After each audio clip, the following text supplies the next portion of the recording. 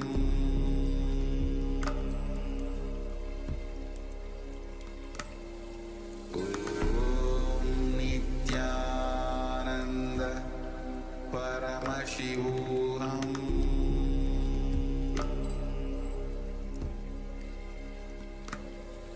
Om Nithyananda Paramashivoham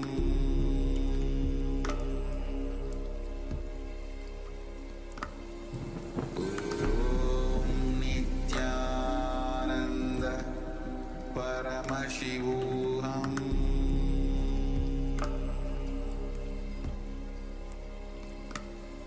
Om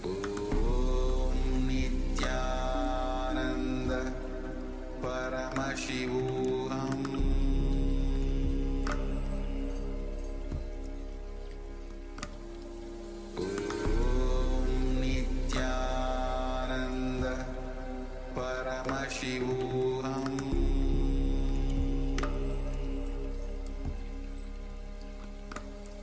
Om Nithyananda Paramashivoham Om Nithyananda Paramashivoham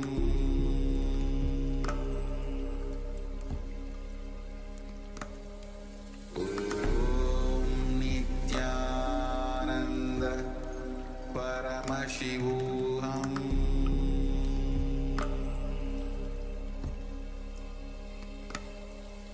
Om Nithyananda Paramashivoham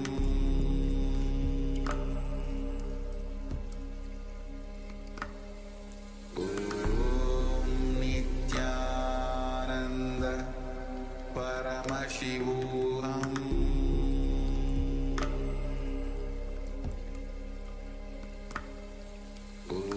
Om Nithyananda Paramashivoham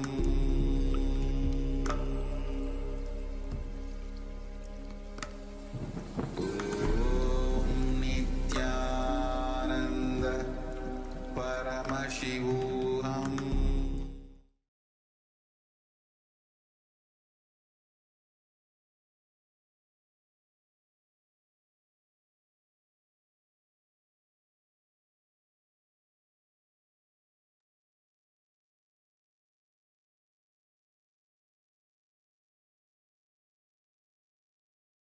Yes. So you can open your eyes now and write down whatever powerful cognitions you have manifested, whatever understandings you have been able to download through the third eye, and please share with us as well in the Zoom chat so that we know what you were able to manifest. We'll be starting with the next session right away. Another long video segment. The continuation of the previous one, Swamiji will be revealing more deeper understandings and revelations from the Upanishads. You can share your power manifestation in the meantime. Even as the video is playing, you can type everything from your power manifestation. And we'll be beginning now, continuing to learn more about the sacred secrets of the Upanishads.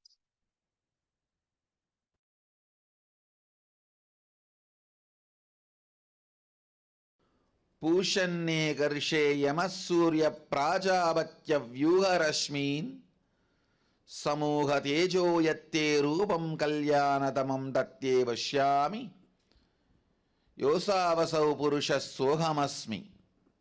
Listen.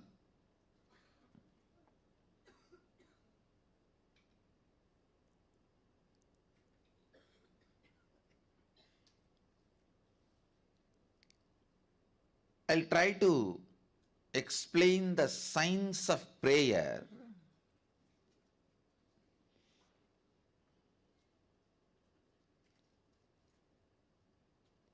usually mind always operates from duality. If you utter a word, he is not good, means already you came to the conclusion he is bad. You can't take a stand, he is not good, does not mean he is bad. Let us stop with he is not good. You will never take that stand. as a natural flow, your logic is always taught to take the extreme stance. The moment you hear the word, he is not good, immediately, he is bad. Understand, duality keeps the mind alive. Duality keeps the dilemmas alive.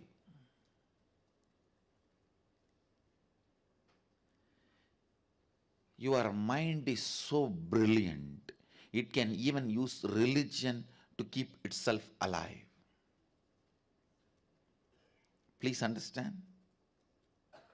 It can even keep religion. It can use even religion to keep itself alive.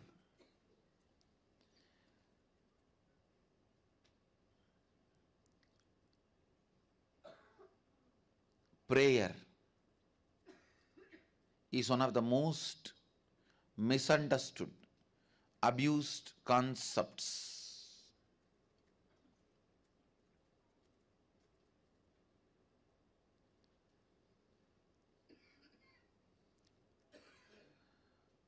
The moment you are asked to pray, the moment you need to put the God in the high pedestal, you always decide to put you in low pedestal.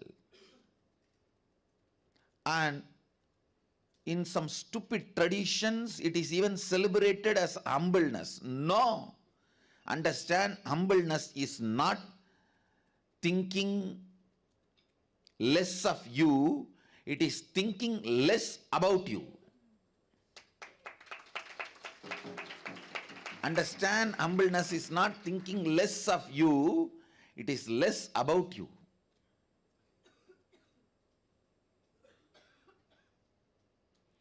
Humbleness is not the image you have about yourself. It has nothing to do with the image you have about yourself.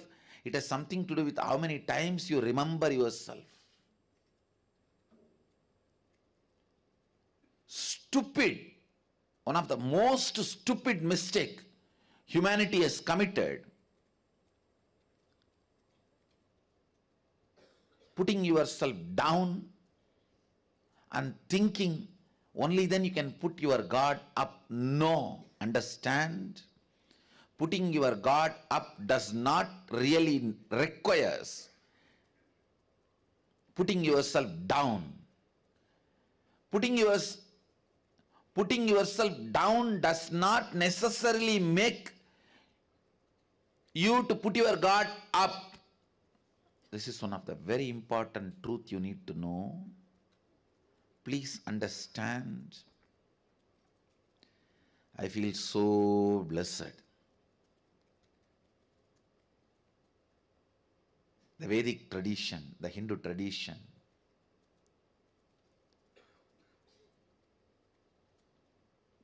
reveals the science of prayer so beautifully. Actually, this verse forms the basis of the celebrativeness of Hindu tradition. This forms the basis of the celebrativeness of the Hindu tradition. Even while you pray, you don't need to put yourself down or have a low self-inner image. You don't need to become a sinner to make God saint. God can be saint. You can continue to pray to Him. That does not require you should put yourself as sinner.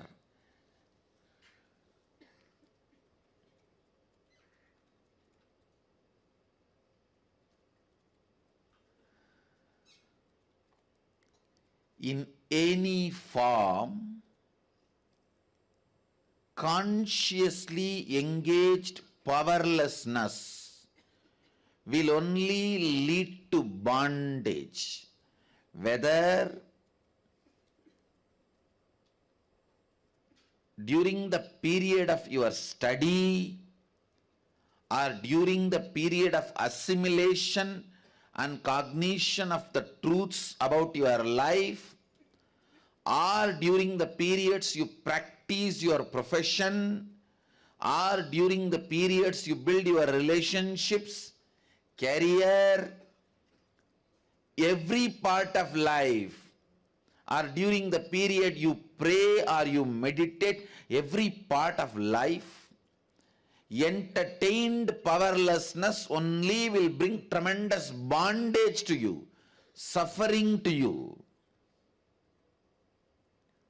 Understand,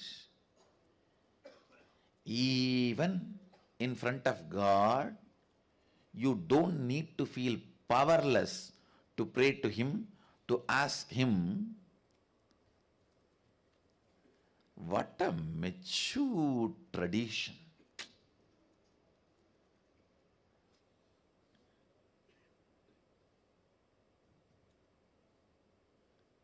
I'm going to create a hashtag, blessed to be Hindu, and go on adding. See the maturity. The duality keeps your mind alive. Even while you are praying, don't entertain duality, which is source of dilemmas. Even while you are praying, even while you think you do not have something, you miss something, let powerlessness not be entertained in you. Understand, most of your concepts about God is so stupid.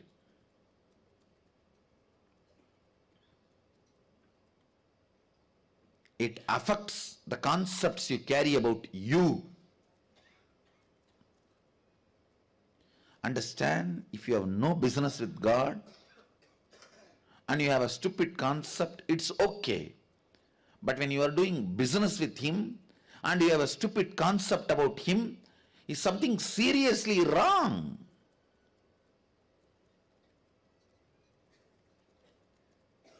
Especially when you have a stupid concepts like if you have to put Him in high pedestal, you have to lower yourself, which is, I can say, the greatest sin. You are bringing it upon yourself, which will be very difficult to complete or get out or liberate yourself. Understand? Even when you pray, even when you have not experienced oneness, even when you have not understood experientially your oneness, you are one. Sohamasmi. I think this should be the word written in all temples. This verse should be written in all temples in golden letters, at least in all our temples, all our devotees' puja room. Because this gives you the right context and concept about God. Even while you are praying, putting Him in the high pedestal does not require putting you in lower pedestal. This duality, entertained duality, will make you so powerless, you will never be able to get out of it, because you will always feel the guilt. If you become powerful and raise, you will feel you are doing something against God, which is not true. The duality of the logic or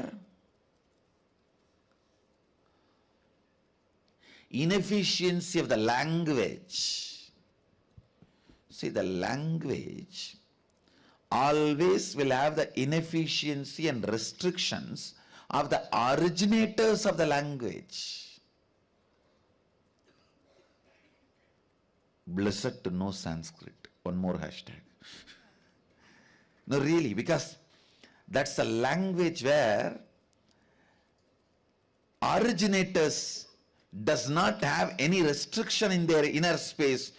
So just like the vastness of the inner space of the originators, the language is also so vast.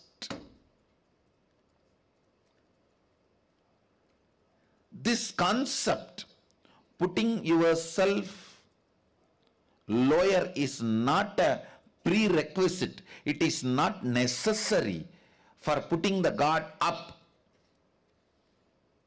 I don't know whether any other language even have the capacity to express this truth without the restriction of duality, because all other major languages function based on the duality. Is good means is not bad, is not good means immediately is bad.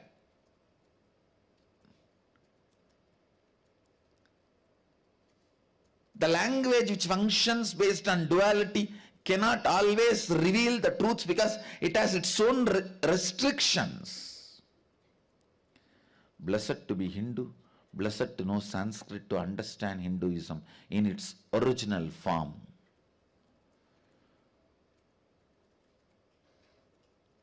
Now, most of you are committing one of the worst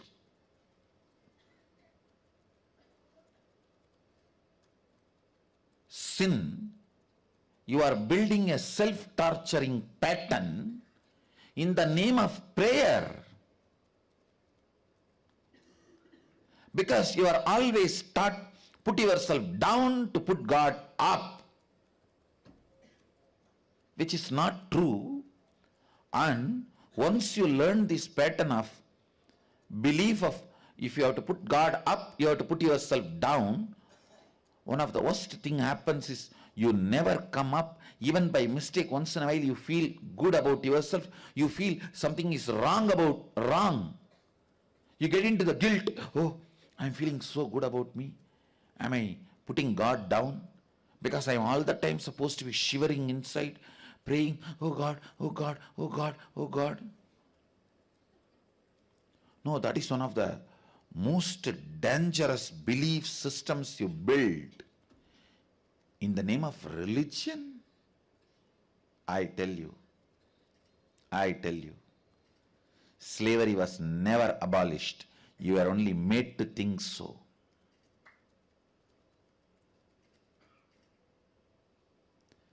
The rains have gone from one hand to different hand.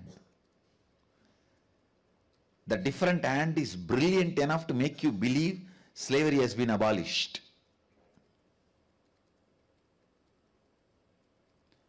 Whether through religion or through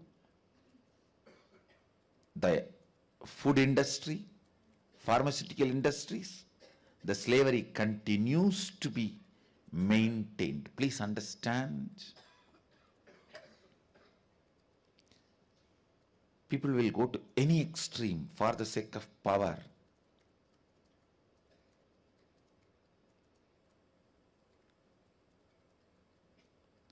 I understood this truth when I read about different revelations by the insiders of the corporate companies and big money walas.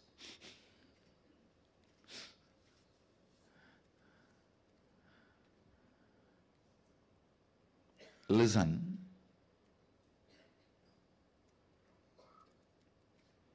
Sometimes religion is also used as a controlling mechanism. Don't get caught in that net.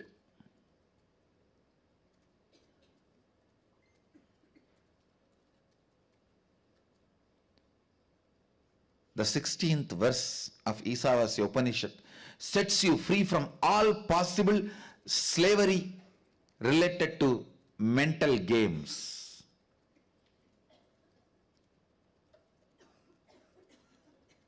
There are many traditions where lowering yourself more and more is appreciated, respected, worshipped. The more lower inner image you build, more you are respected, worshipped, recognized. If that is what you want, get a pig or buffalo and put it on the throne and do worship. It has lowest inner image. Because without any shyness, it can go and put its mouth on anything. It is such a stupid concept. Such stupid concept. Please understand.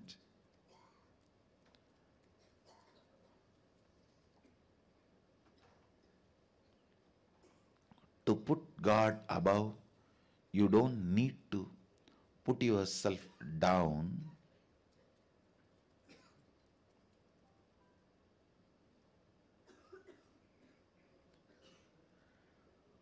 Because prayer itself is a technique to break this non-duality. It is to break this non-dual perception. It is to break this non-dual existence.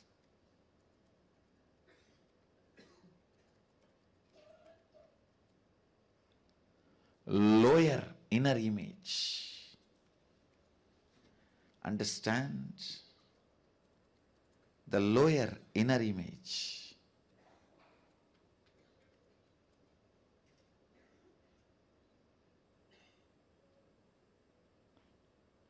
Lower inner image is the worst sin. If you are consciously asked to build that, it is like you build your own cage where you will be locked. Can there be more stupidity than this?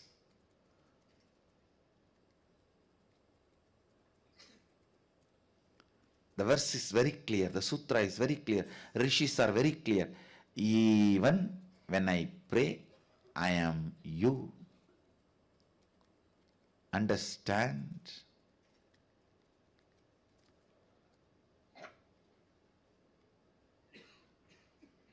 Even when I pray, I am you.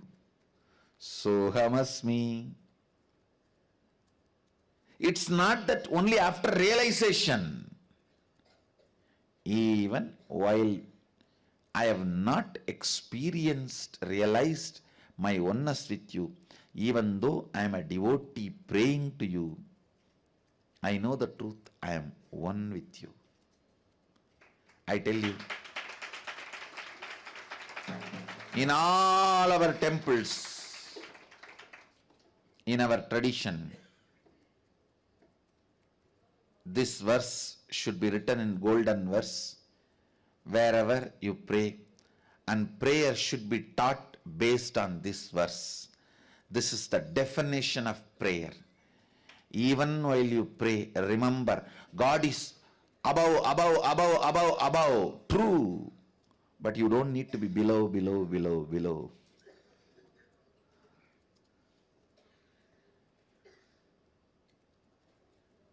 You don't need to be below for the God to be above.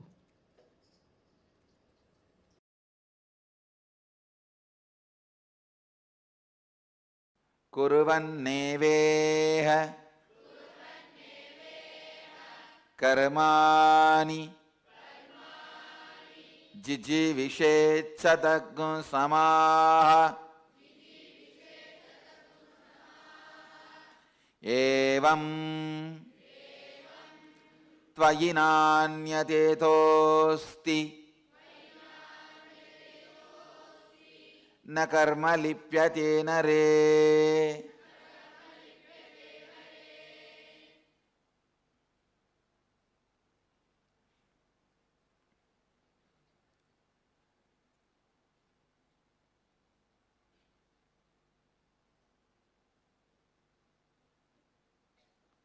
Listen.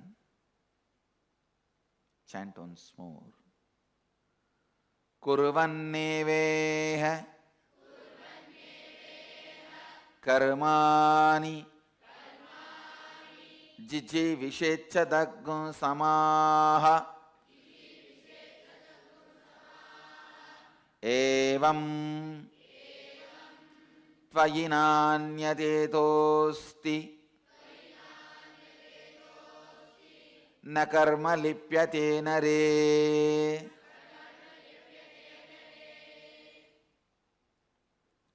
Listen to the translation.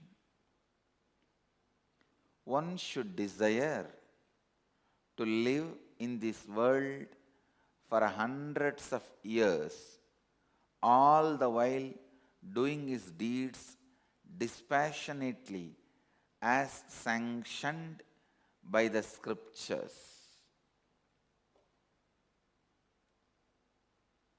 and treating them as his offerings to Ishvara, or the quintessential Supreme Lord is the Lord of all creation. In this way, the deeds done by you, the man shall not cling to you. The deeds done by you shall not cling to you. The deeds will not cause their good or bad effects upon the doer of those deeds, simply because they are being done with the doer mentally convinced that he has not done them. He is not intellectually and mentally committed to these deeds, or they are done without his claiming any rights over fruits of those deeds. There is no other way by which a man can free himself from the bondage created by the deeds. I'll give you the translation of some of the scholars and then give you my translation, and of course, above all, the interception from the Upanishadic rishis. Please understand, exactly this verse means you should live. Your cognition should decide to live. Understand? One of the biggest problem all human beings have. Please listen. Whether you don't have money, enough money in your bank, or you don't have enough excitement, inspiration to run your life, whether you don't have enough money to run your life outside world, or you don't have enough energy to run your body, you don't have enough energy to run your mind, whatever you don't have, please be very clear, it is side effect of some of your decisions not to live. Always support life. You decide at some points better not to live. Instead of living this kind of a life, better not to live. Please understand. You should always think, I will live in a better way, wherever I need to transform. No question of better not to live than living in this way.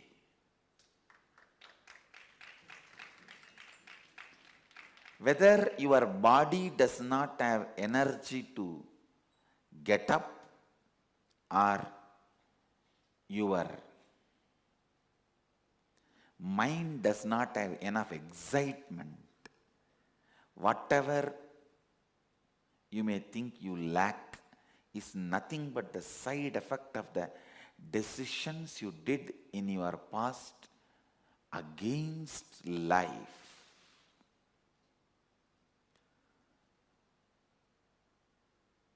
So, through this verse, Upanishad declares always decide for life. Kuruvan neveha jijivishe. Listen. Kuruvan neveha karmani jijivishe chadaggo samaha. Kuruvan neveha karmani jijivishe chadaggo samaha.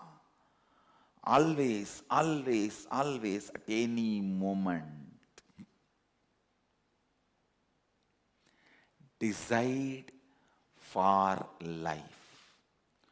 Your decision against life is SDHT, self-doubt, self-hatred, self-denial.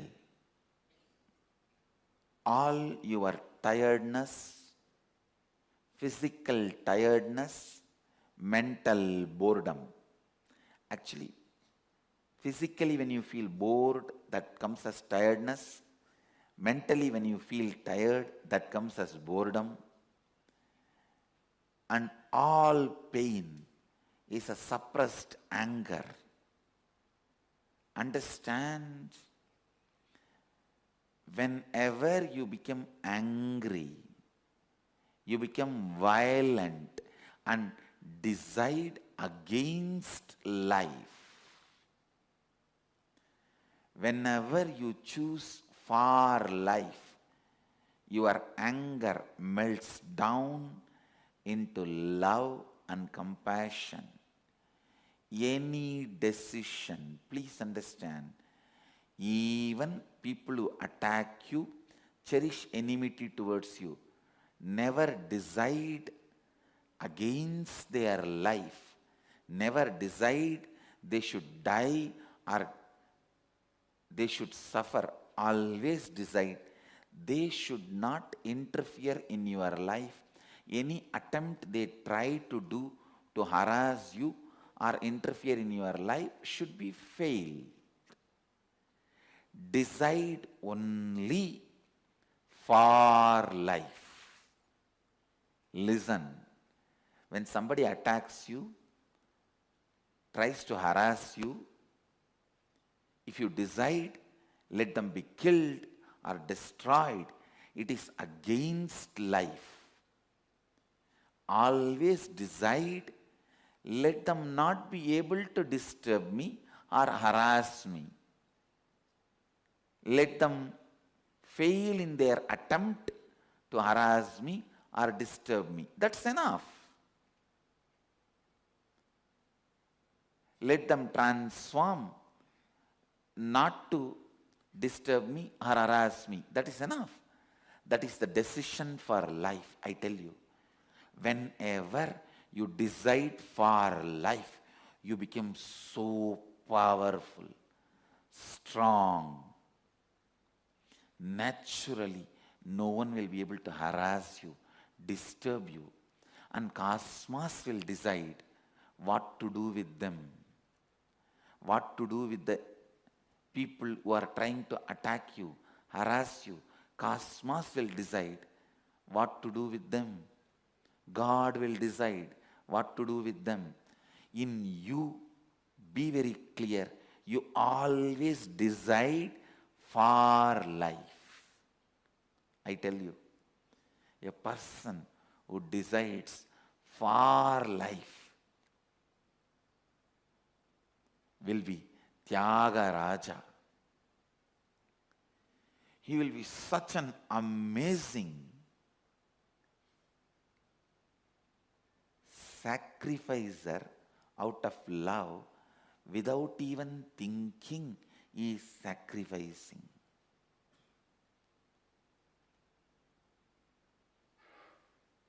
Listen. Tyagaraja.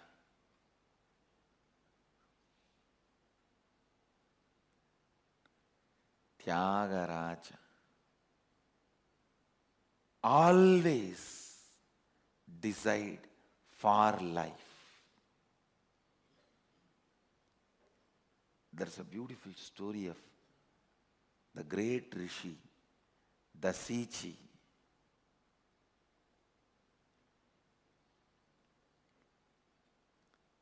He even gave up his own body, his own spine, to be used as a weapon for the victory of the gods, devatas.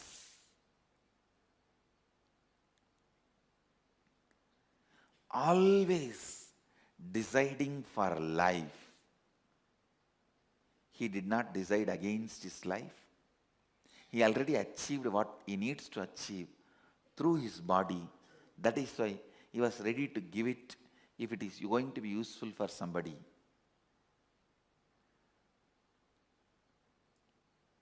Listen. Keep this as your cognition. Kuruvan nevega karmani jijivishechadagum samaha. One should decide always for life, yours and others. And whenever you decide for life, yours and others, it will never be in conflict with each other.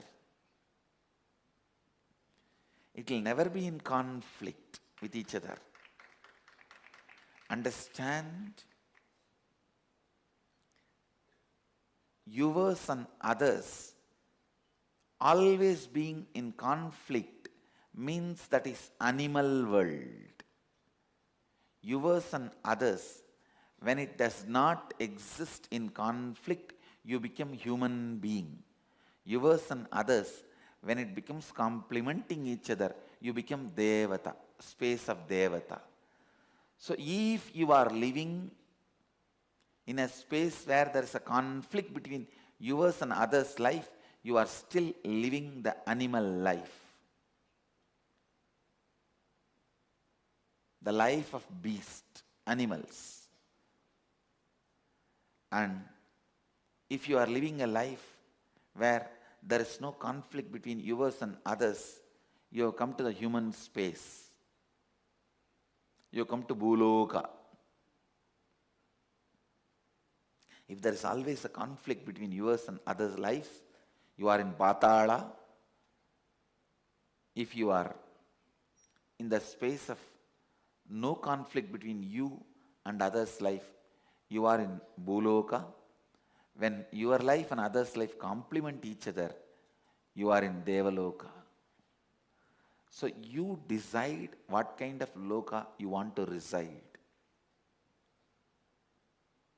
I tell you, thousands go in this Mysore road. How many decide to come and live here? It's not that we kept the doors closed and we are inviting anybody from anywhere. We only want to make sure that they don't harm the Sangha and Sangha is not harmed by them. We make sure that they are in the space of completion, that they are not in the space of competing or threatening each other. They are in the space of just non-competition, or there is no incompletion. Listen. Always decide for life. Kurvanneveha karmani jijivishechadagum samaha. Decide to live hundreds of years. Today sit and complete all the decisions you took against life. Remember, whenever you made the decision, instead of this kind of life, better I can live, better I can go. All these decisions, thoughts, whenever you engaged, entertained, now it is time you complete with all that. If there is some complication, contradiction, decide, I will live. That is no question about it. If there is a incompletion, conflict, complication, I'll complete it and make myself better. But the decision to live is unquestioned. Do not tire your decision to live, listen. Do not weaken your decision to live. Do not abuse your decision to live. All disease is just the expression of your unconscious decisions against life. Your decision to live can change your DNA. Understand just this one verse. Completion with all your decisions against life. I guarantee in the national channel you will walk out of cancer.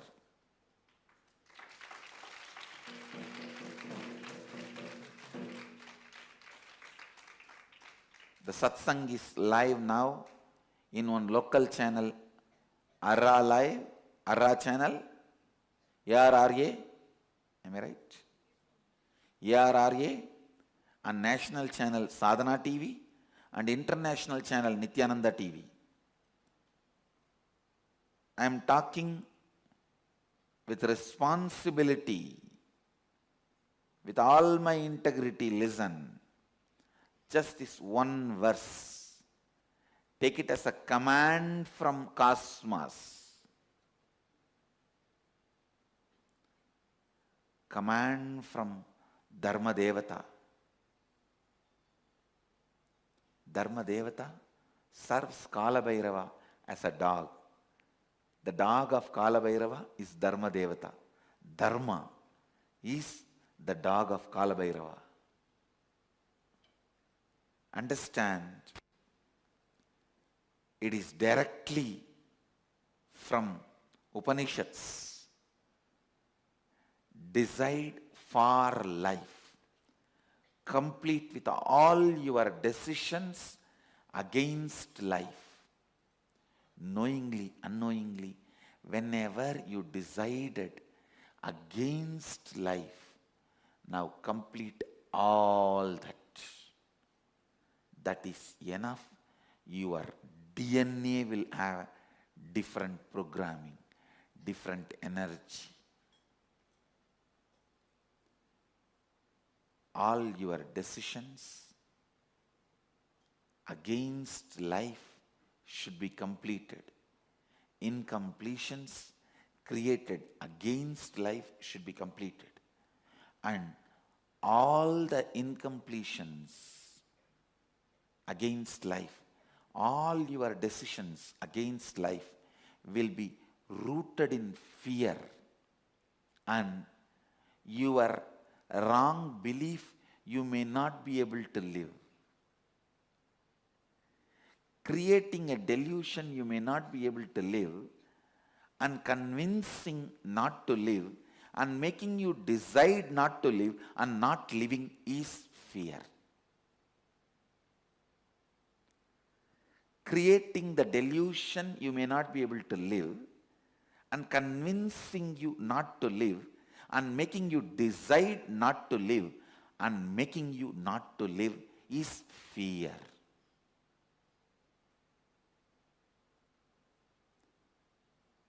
With fear, you can do both. One, Baglo, run. Second, Baglo, participate.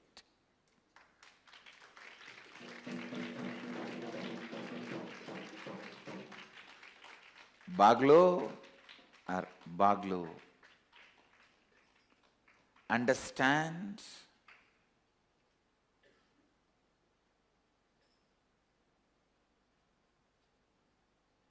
Hindi downloading.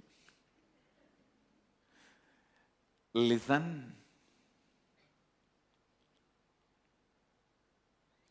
Decide for life.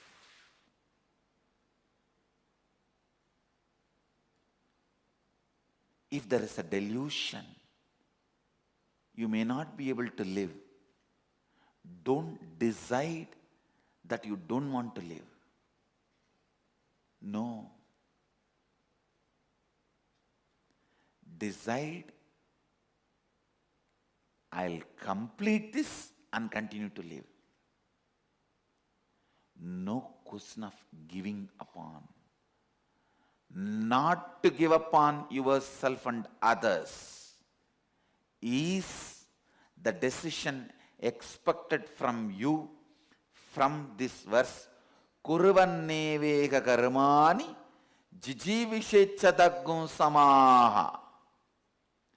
This verse is a spiritual support for all the sick, weak, tired, poor people on the planet Earth. Whether it is a physical sickness, mental tiredness, or boredom in the life, or poverty in your outer world, whatever may be the problem, this one verse, Kurvanneveka karmani jijivishechadaggum samaha, is solution. Listen. Fear has two expansion. Forget everything and run, or face everything and race.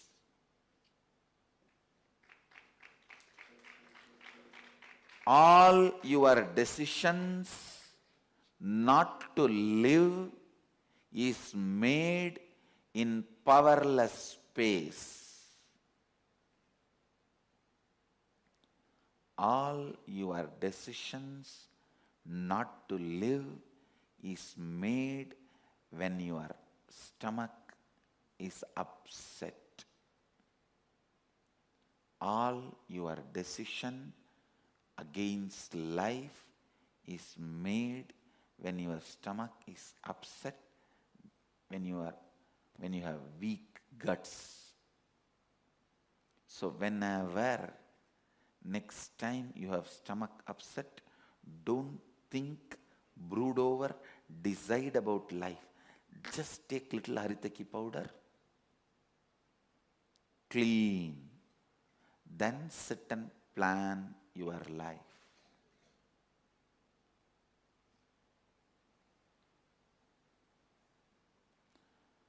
Do not entertain, believe, allow. Do not entertain, believe, allow anti-life decisions in you. No situation can make you powerless and give upon yourself. Please understand. Always decide. Kurvanneveka karmani jijivishechadaggum samaha. Whether my boss is hitting at me, or my spouse is firing at me, or the society is suppressing me, no question of shrinking, no question of making even single decision against life. No. And when you decide for life, I tell you, it will always be in tune with them also, and even they will start falling in tune with you beautifully and become part of you. Listen, that is why I insist on Kurvanneveka karmani jijivishechadaggum samaha. Always decide for life, always decide for life, always decide for life.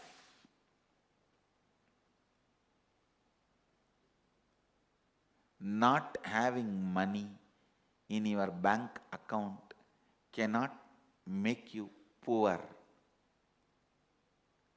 Poverty is you declaring bankruptcy voluntarily. Not having money in your bank account,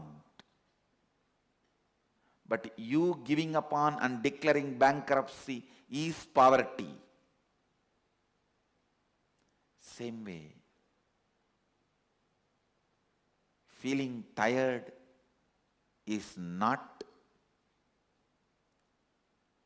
giving upon life. Deciding not to get out of tiredness is giving upon life.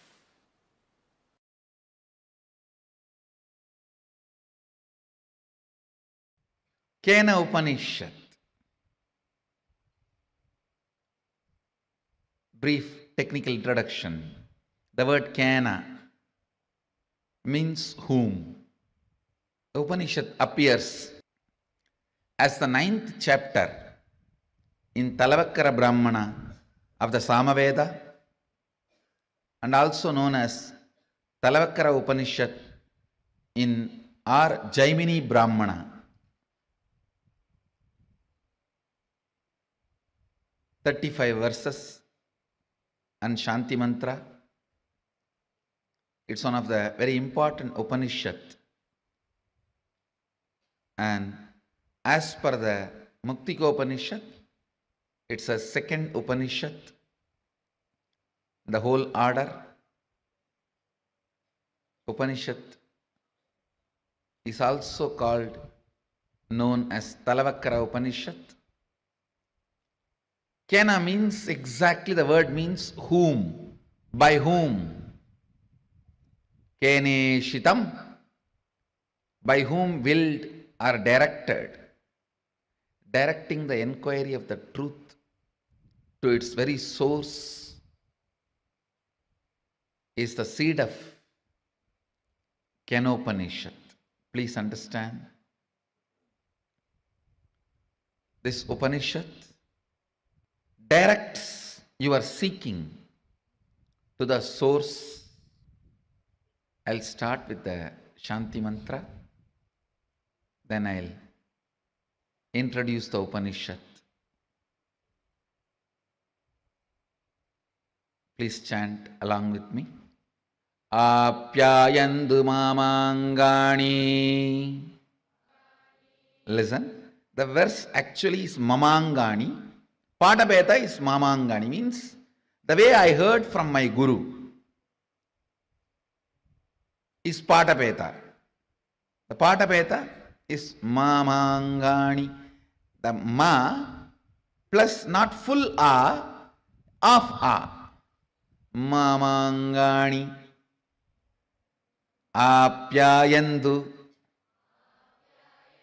mamangani. Vakprana chakshuhu Shrotramado Balamindriyani cha Sarvani. Please understand, the original mantra is Sarvani. Patabeta is Sarvani. The of u is added. Sarvani.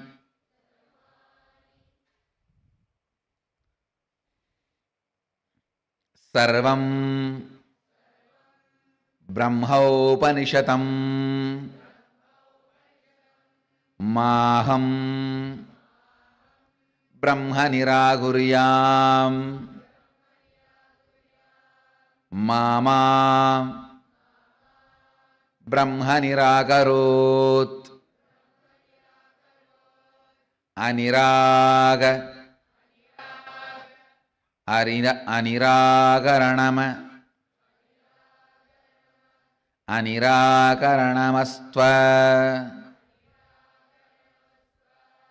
That is the word, that is the way the big words are taught. Aniragaranamastva Nirakaranam me astu tatatmani nirate ya upanishatsu dharmaste mayi sandhu te mayi sandhu. Om Shanti Shanti Shanti. Balasans, chant the Shanti mantra. By chanting this Shanti mantra, formally I inaugurate Upanishad.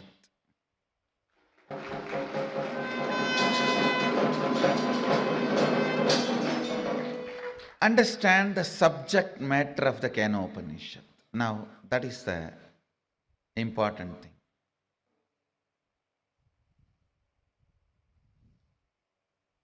The essence of Isavasya Upanishad is seeking.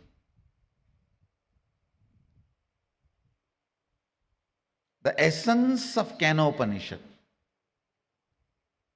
is seeking into the very source. Not just who am I, by whom am I? Understand? Who am I starts and ends inside your body. By whom am I starts and ends in cosmos. There's a big difference between who am I, by whom am I.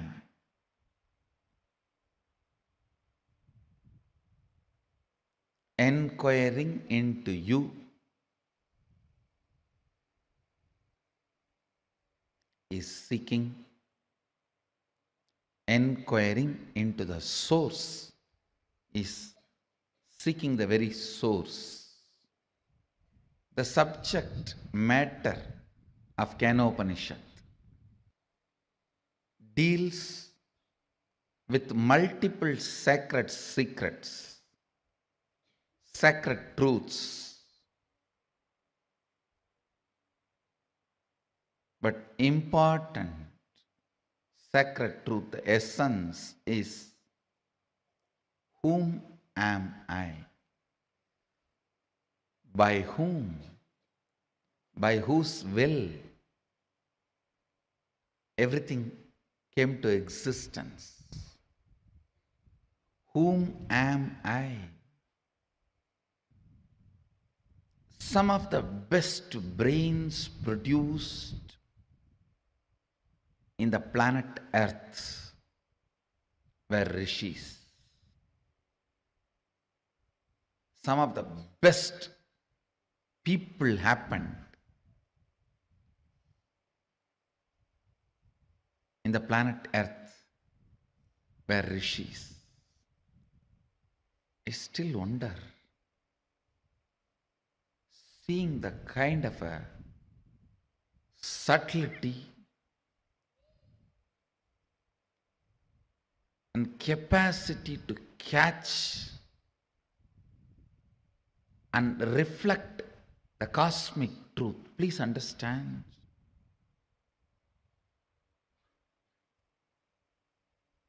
If somebody explains to you what is Shiva, all pervasive, Akhilanda Kodi Brahmanda Nayaka, Satchidananda Varabrahma, Srishti Sthiti, he creates, maintains, destroys, puts souls in delusion and liberates. If you are able to visualize, even if you are able to enjoy it, be very clear, you are blessed. Only if your brain has developed the subtle grooves which can start enjoying these higher things, can understand it. If you understand, you will enjoy. If you enjoy, you will understand. A rough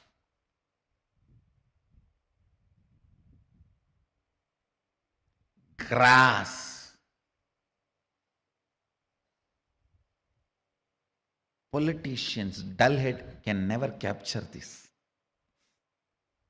For him, he only knows what I can grab today, push it behind my seat, without even bothering about from behind the seat somebody else is stealing and running. He doesn't even have a time to check whatever he pushed behind the seat is there or not.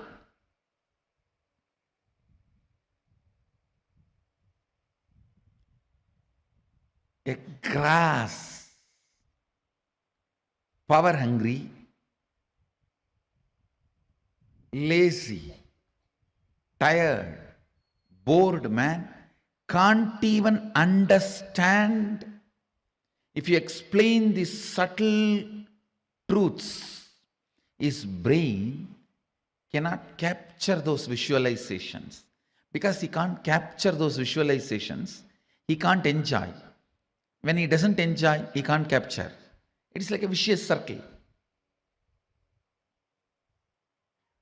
I tell you, even about Guru, if you are able to enjoy his quality, you will understand his qualities. If you understand his qualities, you will be able to enjoy his qualities. If you are able to enjoy, know clearly you are blessed. You are blessed. Ignorant, tired, agitated, dull head can never capture the subtle truths or the subtle qualities. Because he cannot imagine, he won't enjoy. Because he doesn't enjoy, he can't visualize. Ability, the brain's ability to catch the subtlest visualizations come by a long practice of internal silence, what I call unclutching or meditation. Understand? By the tremendous internal silence, your brain develops the capacity to capture the most subtle visualizations. Ability to capture the most subtle visualizations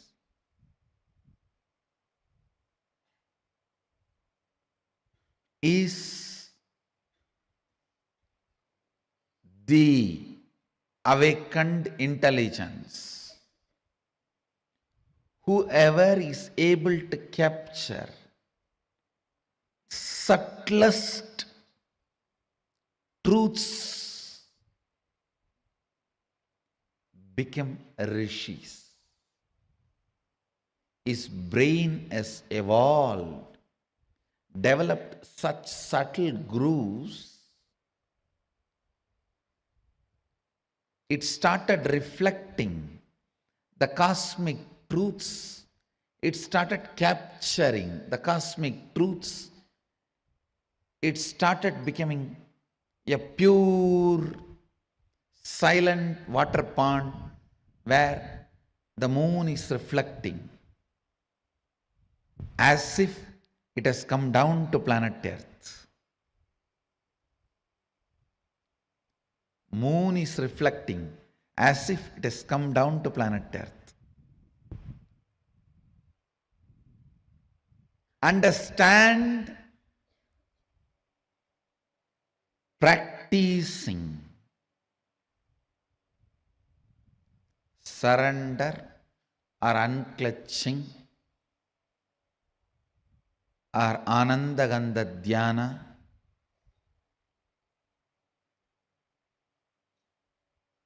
completion,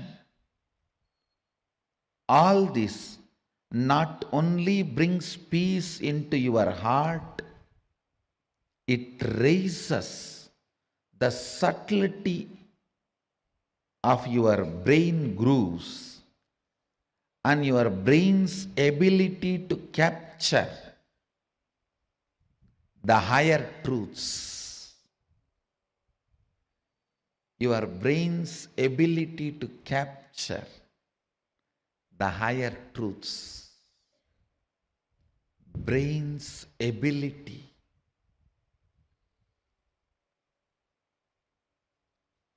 to live the higher truths. Anything your brain is able to capture, it stores as record. The most subtle one your brain captured makes itself as your cognition and life's goal. Understand? Even once, if you are able to understand, capture the word Satchidananda, Sat Chit Ananda, the existence, conscious bliss. Anything which is subtle, the most subtlest experience, imagination, visualization, your brain is able to capture, it will make that as a base for its function. I don't need to do anything other than describe how the materialization happens to my balasans, the way they are able to capture. The moment their subtle grooves in the brain captures this, that power will start manifesting in them. Why I am saying balasans? Because they are more ready to listen. Their inner space has more peace. Their brains have more subtle grooves to imbibe what I am sharing. When I explain that science, if you can visualize it, that power will start manifesting in you. Because anything your brain can visualize, it will make that as your basic functionality. If I can explain moving from one body to another body, astral travel, and your brain is subtle enough to capture it, visualize it, you will start manifesting that power. All powers are like that only.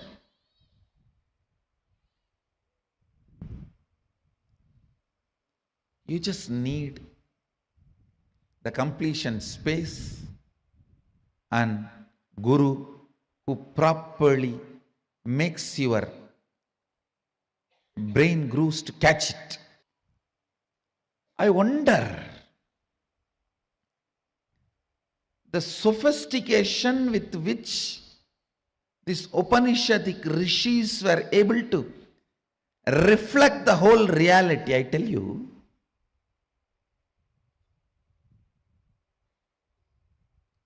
the detail with which they describe the stars and the planets in Vedas and Agamas, you will be shocked. Even I was wondering, how did they see? Unless you see, you can't pen down so detail, such detail. The biggest conspiracy done against Bharat is the Indian astronomy and astrology was not given its due respect and legitimacy, brushed aside in the name of myth and mythology.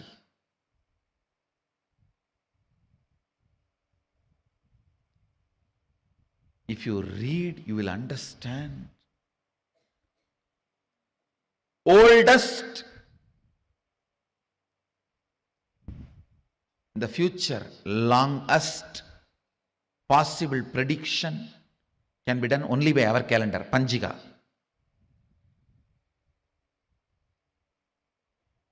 Science is so perfect.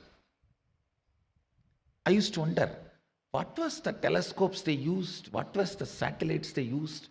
How did they so precisely record the details?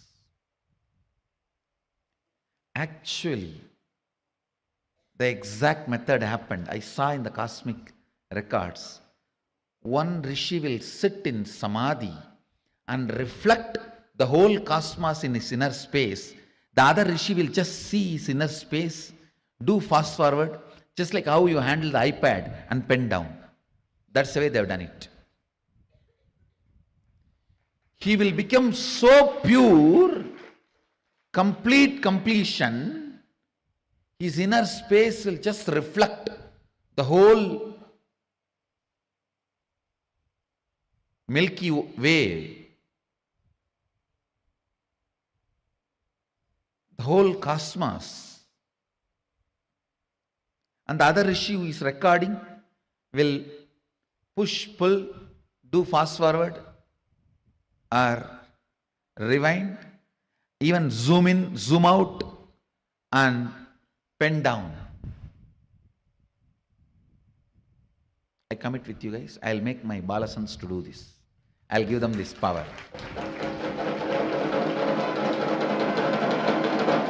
It's possible. It's possible. Just they need to evolve more into the space of completion and responsibility. It is possible. That is the way they recorded. Understand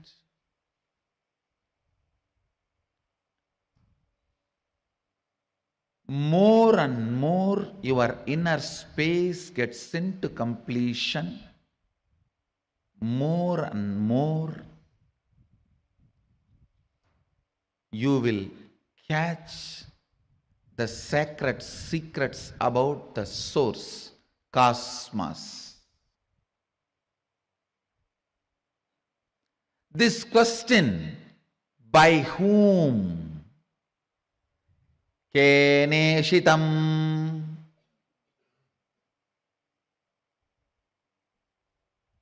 The Kena Upanishad, the essence of Kena Upanishad,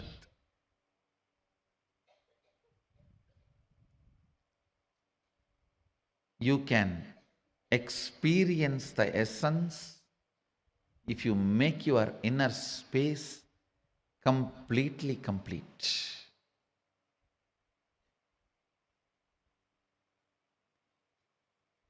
If you are ready with the completion, I can just show the exact reflection of Keneshitam. By whom? In this Upanishad, Devi is the Guru. Understand? It is directly from Devi, Uma. First time the word Uma appears in this Upanishad. Devi is addressed as Uma in this Upanishad.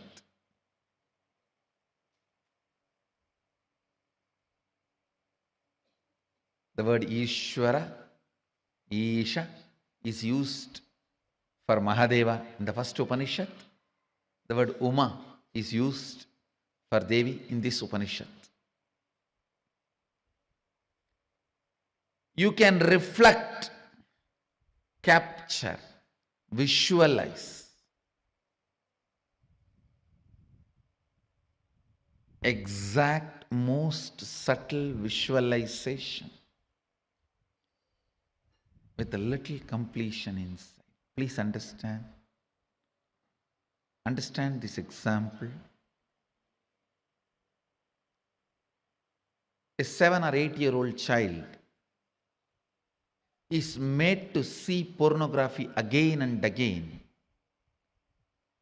The physical maturity age is quickened more than 70%, means the physical maturity, if it is supposed to happen at the age of 14, it is drastically brought down. By the age of 8, the body will be physically matured. If the body is made to visualize again and again the sexual action through pornography or some reminding, because whatever your brain visualizes, body becomes ready to it, make that into reality and experience. The brain makes that into your experience. That is why I say, if you want next generation to be sexually healthy, ban pornography. We always have a wrong idea. It is through porn next generation is going to enjoy the sex. No. It is going to be a big disease. If you want the next generation to have a healthy sexual life, ban pornography. Because that is going to reduce the age of physical maturity, which is going to drastically destroy the health of the next generation. Understand the truth I am trying to convey. Anything your brain can capture and enjoy, your life will make that into reality. If your brain can capture and enjoy the most subtlest understandings of cosmic sacred secrets and the spiritual powers, you will become just yogi, divya shariri. If you enjoy pornography, your body will be physically matured. If you enjoy the subtle powers, subtle understandings, simply your body will become divya shariri. You will become yogi, bala yogi, bala sant. Bala sant is a person whose brain captures all these highest conscious truths, subtle truths while you are young. The way your brain captures these great truths, simply your body starts manifesting it. You become yogi, you become a divya shariri, you become embodiment of Mahadeva. You become Bala Sant.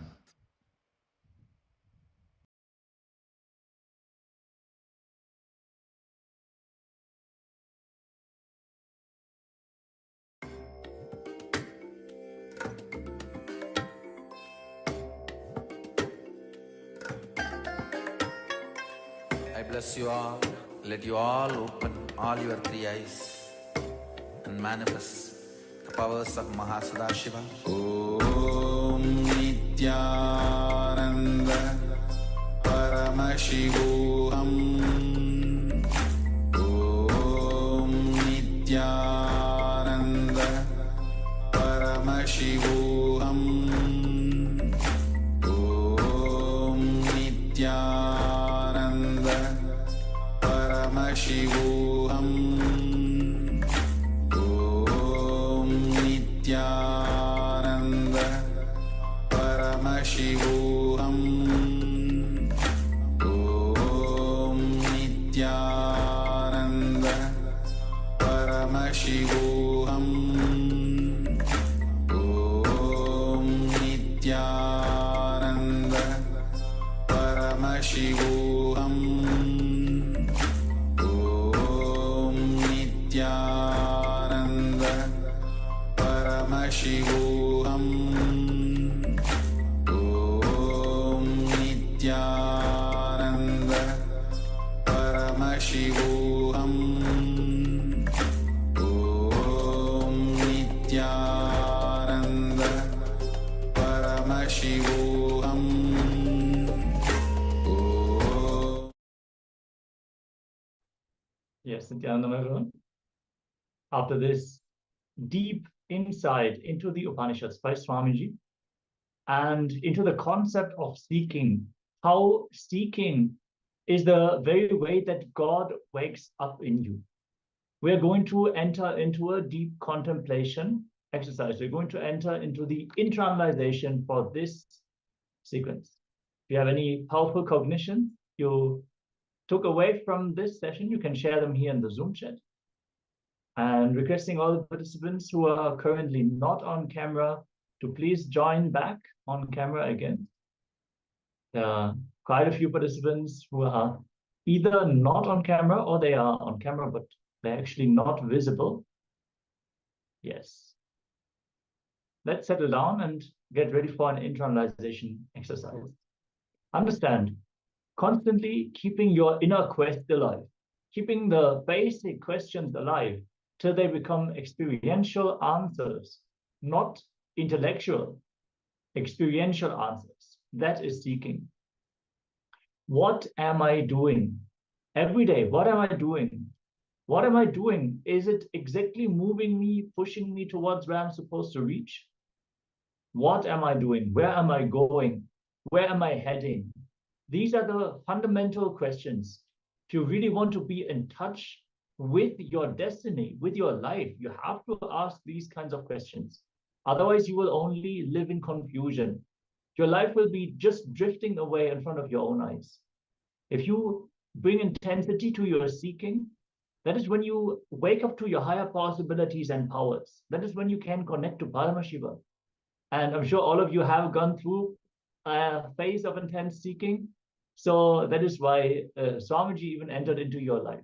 When you have these moments of deep internalization, you see that your life actually takes a turn for the better. So now we are going to enter into another session where we are going to just internalize on these powerful questions. Again, understand these questions are not there to be answered. They are to keep the quest alive, to keep your seeking alive. So sit with deep seeking and pure questioning. Don't search for answers, search for questions. Allow the answers to happen by themselves. Nurture the deep, pure questioning within you. If you have any questions about this exercise, let us know as we are going to enter into this internalization exercise.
Yes. You can all now settle down and let us get ready for the next round of today's power manifestation. So today we've been manifesting the power of quantum memory, where you're going to be able to retrieve vast amounts of information. So the power manifestation is going to go as follows. We're going to project an image, a page of a book on screen, and you're going to just glance at that page. We're going to project it just for a few moments for you to be able to get a glimpse of that page. Don't worry about memorizing it, even reading it. Just get an impression from that page and then connect to Swamiji through your third eye and let him reveal what is the content of that page.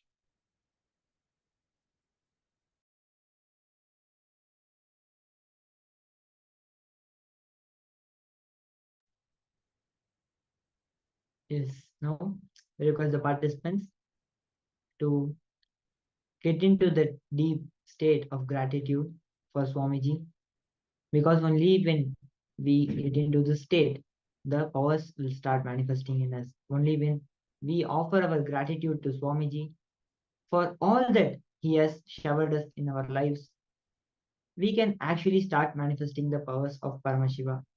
So let us now prepare ourselves. We are just preparing. We are going to be showing the image to all the participants for a few seconds. Yes. Now we'll be projecting the image.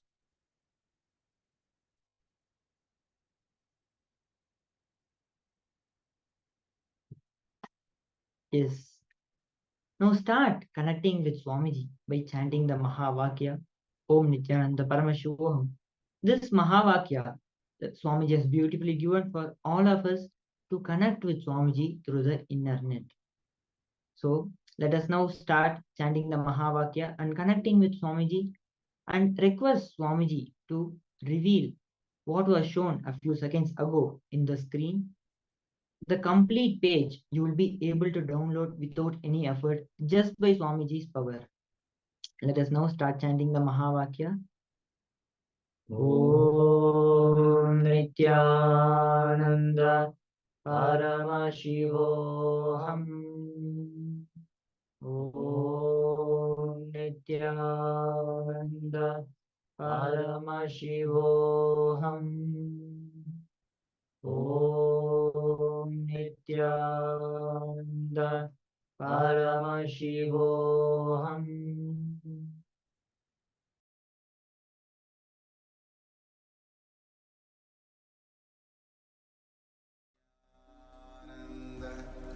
Paramashivoham.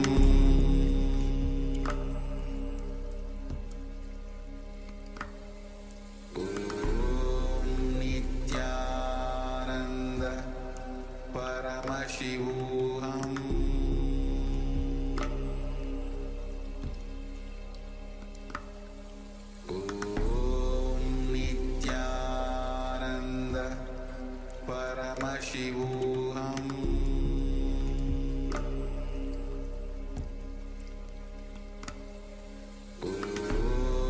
Nithyananda Paramashivoham.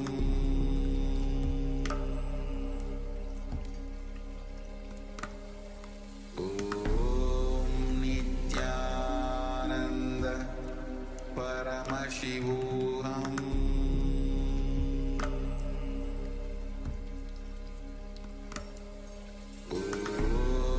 Nithyananda Paramashivoham.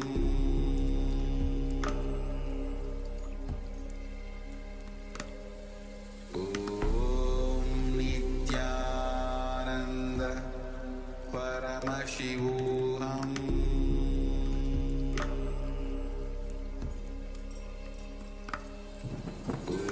Om Nithyananda Paramashivoham.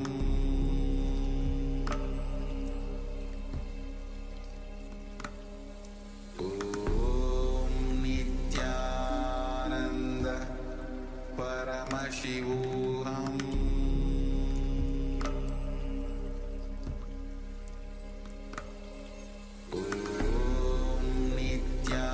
Nithyananda Paramashivoham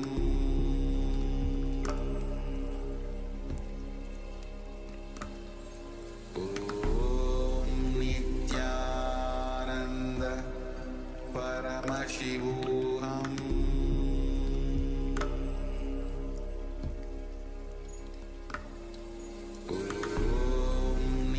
Nithyananda Paramashivoham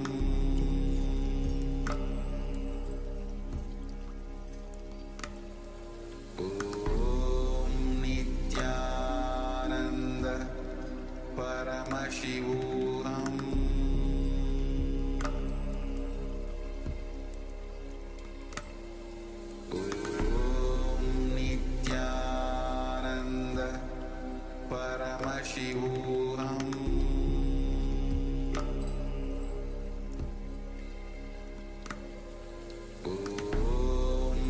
Nithyananda Paramashivoham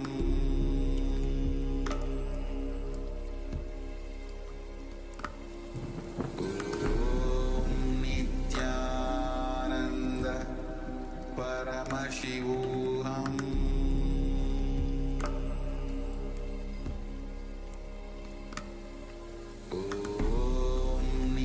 Nithyananda Paramashivoham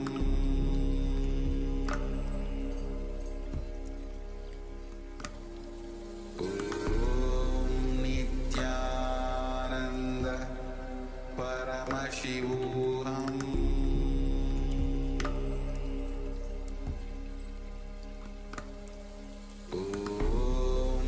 Nithyananda Paramashivoham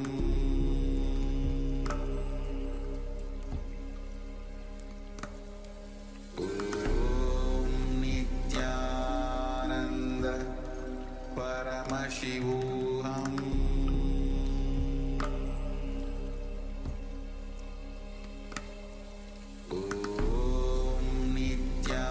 Nithyananda Paramashivoham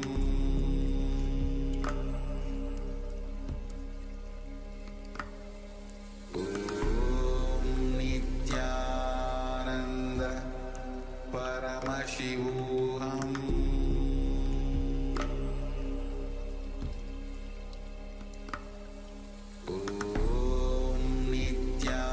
Nithyananda Paramashivoham.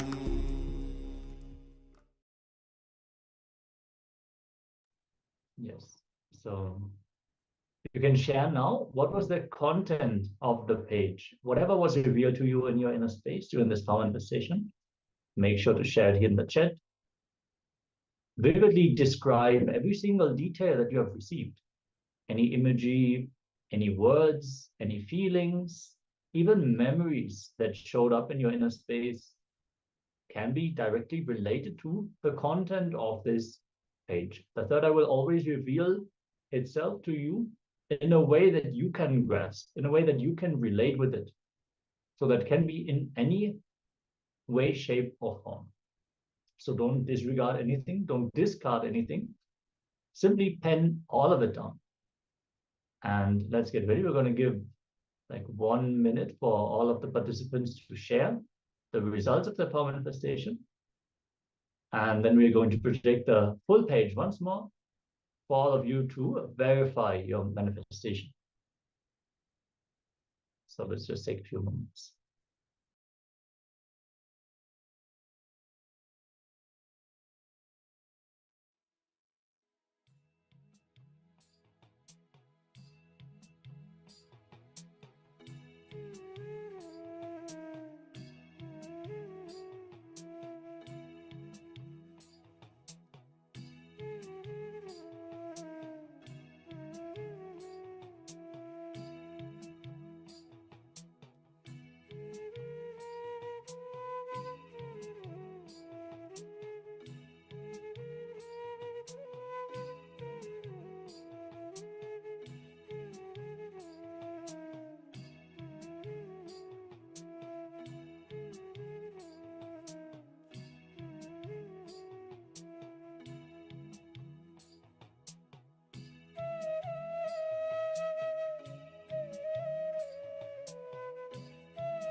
All right. So now we're going to take the page once more.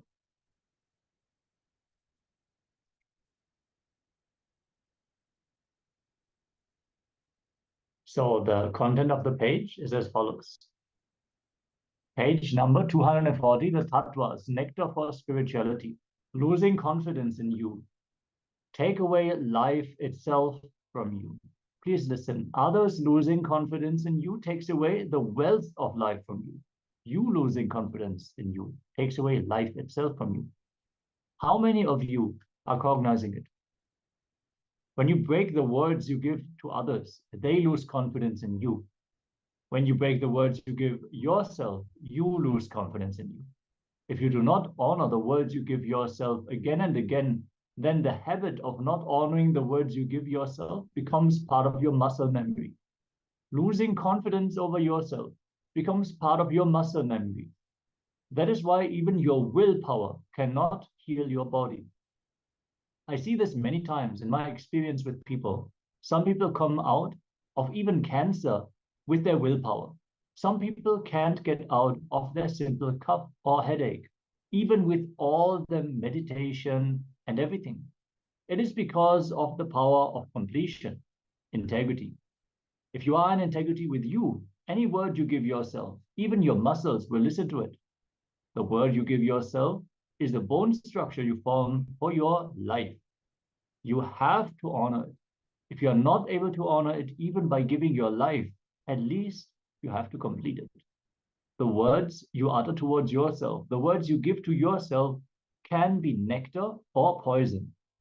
The words you constantly repeat to yourself, the words you constantly tell yourself, have to be enriching you, inspiring you, exciting you, and enlightening you. The words you give to you are ahara, what you consume to create life in you. The first principle of life is integrity. When you start thinking and speaking with integrity, the ultimate possible inner cleaning happens.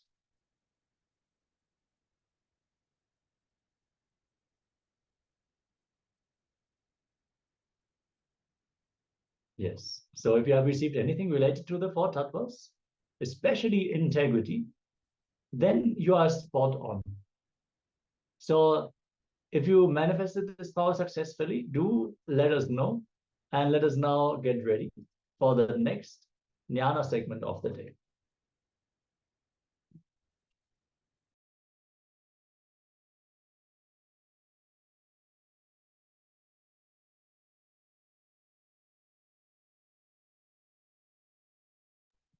Okay, we're going to dive deeper into the Upanishads. And we need to understand that whatever we build our life on will determine the future that we are going to experience. And we need to understand that most of the things that we experience in our life, everything that has a start, also will have an end. It will perish. It will leave us, be it our youth, be it our beauty, be it our vitality. All these are things that we started to experience in this body. So we are also going to leave them with this body. All the relationships that we build, all the wealth that we create in this world, this will not come with us directly into the next life. So we need to turn our awareness in and build ourselves on the imperishable. That is the deep feeling connection to the divine, which will be there even after this birth, something that will support us even when we go to the next body. So let us listen to Swamiji as he is sharing from the Upanishads about building our life on the imperishable.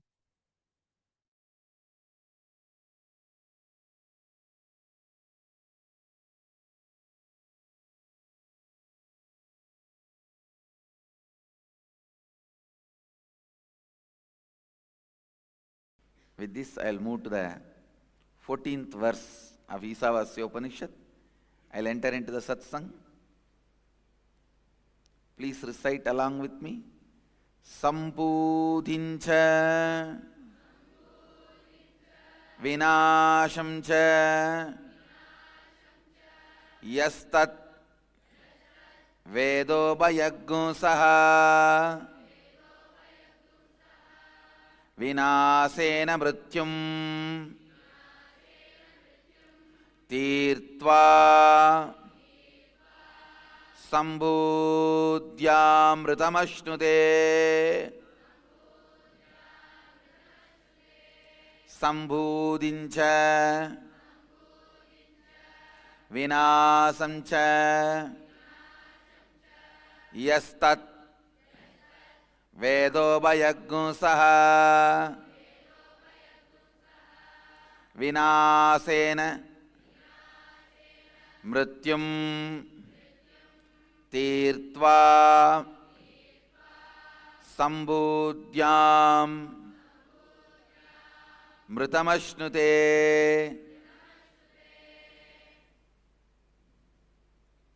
Listen, I'll read out the translation. One who cognizes the pure essence of these both, the imperishable consciousness, the cause of manifestation, and the destructible, the perishable, manifested entities, simultaneously, such a person completes with the fear of death and transcends death by worshipping or by knowledge of the perishable entities, imperishable entities, and reaches the imperishable consciousness, celebrates the nectar of immortality and bliss, the eternal space of oneness. Listen. One who cognizes the pure essence of these both, the imperishable consciousness, the cause of manifestation, and the destructible, the perishable, manifested entities, simultaneously, such a person completes with the fear of death and transcends death by worshipping or by the knowledge of imperishable entities, and reaches the imperishable consciousness and celebrates the nectar of immortality and bliss, the eternal space of oneness. Listen. Listen.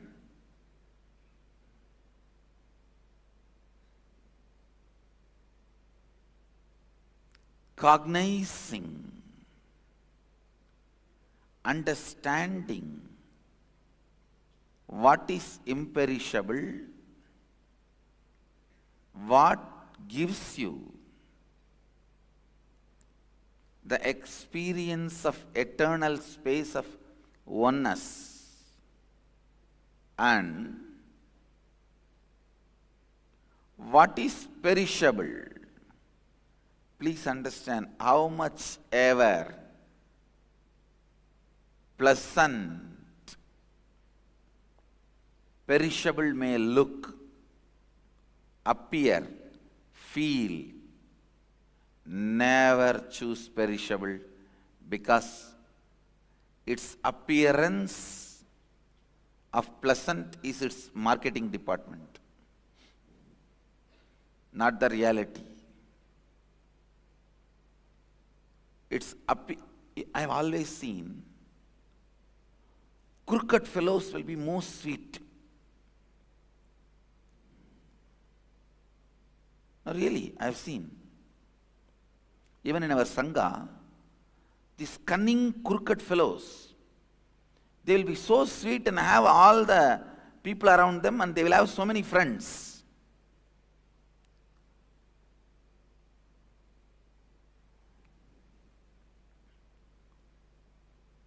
Because they know how to manipulate.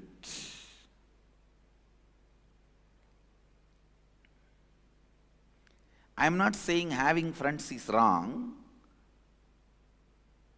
Listen, I am not saying having friends is wrong. But not out of cunningness or the manipulative tendency. They will behave as if they are very sweet persons. as if they are very sweet persons.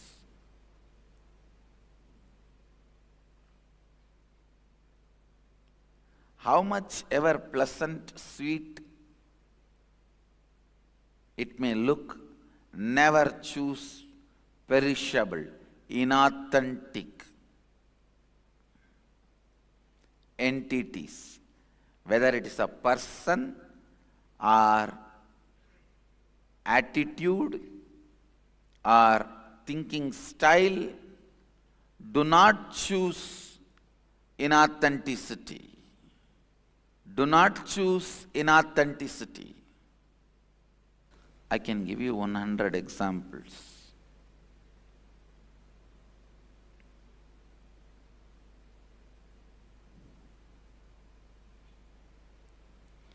What you choose inside,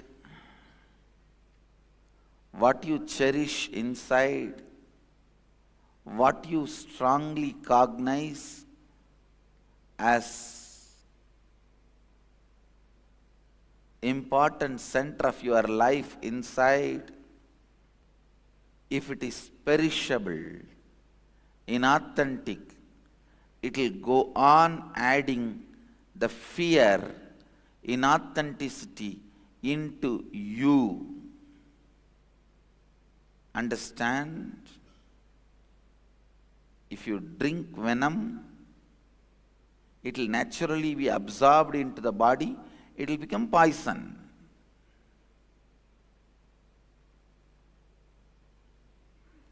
If you entertain the perishable entities, impermanent, ideas, concepts,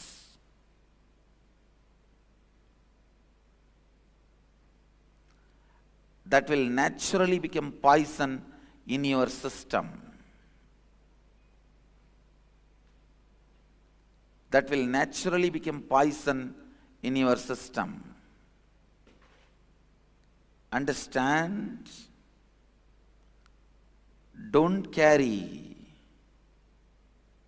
anything inside your cognition which is inauthentic or perishable. Please understand, this verse can make you experience the deepermost part of the cosmos, the eternal peace, the Sadashiva. Only one thing, sit with yourself, cognize what all is perishable, inauthentic ambitions in you, what all imperishable, authentic, conscious manifestation in you. Don't be afraid. You may suddenly find there is nothing authentic in you. Everything is just perishable, inauthentic. Don't be afraid of that. Everything being inauthentic is not something wrong, but you living it without recognizing it is something wrong. So even if you recognize, everything you know inside you is inauthentic.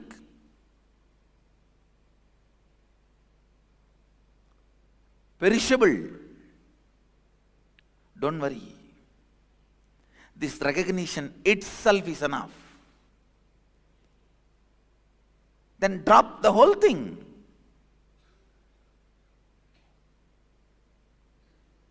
Drop everything you discovered as perishable.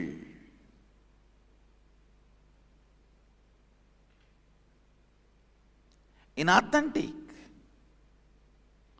Nothing wrong. You may ask, then how will I run my life? What will I hold on? Don't worry about that. You don't need to hold on to anything for your life. Life is independent of your thinking and cognition. It is independent intelligence.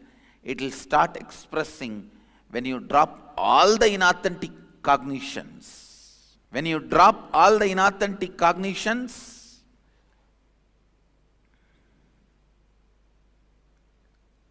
you will see automatically the imperishable starts expressing in your thinking, action, behavior, response, talking, walking, in every way. Expression of Sadashiva starts happening. Actually,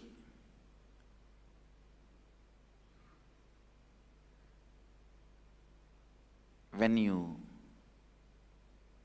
recognize all the inauthentic components of you, when you cognize all the inauthentic components of you, they will melt down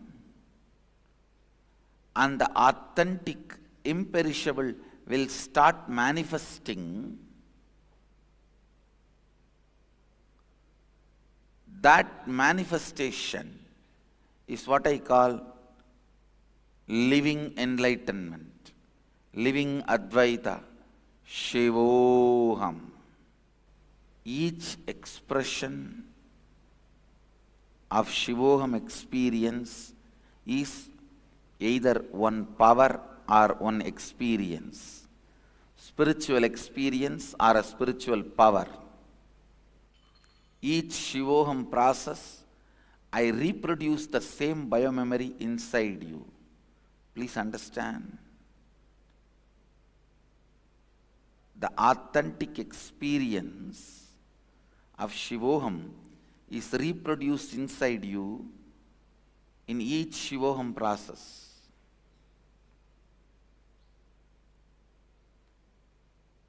All the experiences happened in me in multi-dimension. I'll be reproducing in Nithyanandoham.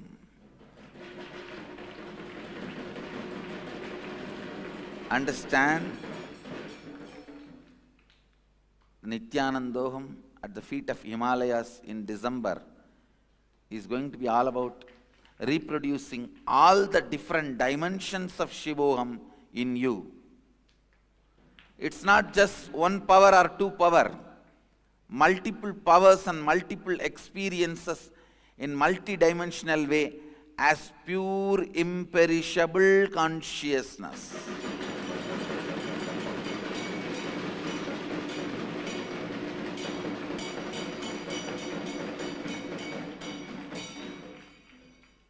The cause of manifestation, Sambhavat, is Shambhava.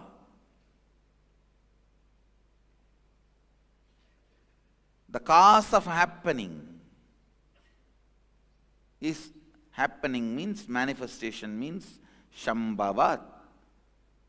The source of happening, the cause of happening is Shambhava.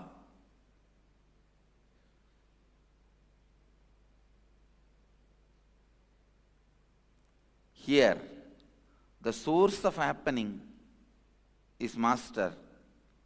The source of happening is being reproduced in every one of you with all its multiple powers and multiple experiences in every possible way.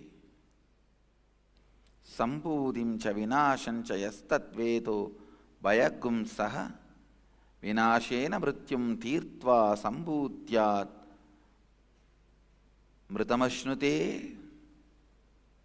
One who cognizes the pure essence of these both, the imperishable consciousness, the cause of manifestation, and the destructible, the perishable, manifested entities simultaneously, such a person completes with the fear of death and transcends death by worshipping or by knowledge of the imperishable entities and reaches the imperishable consciousness and celebrates the nectar of immortality and bliss, the eternal space of oneness.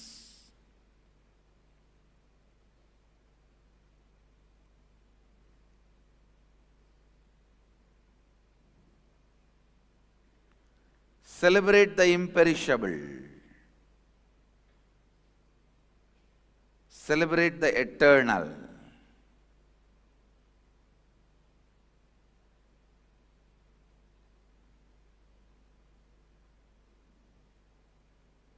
Cognize what is imperishable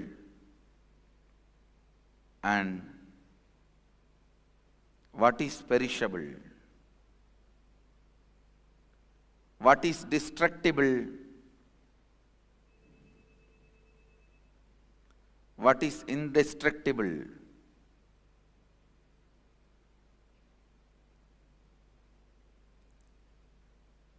When you start cognizing the inauthentic, perishable, authentic, imperishable inside you, you complete with the fear of death and transcend death. Then no more death for you.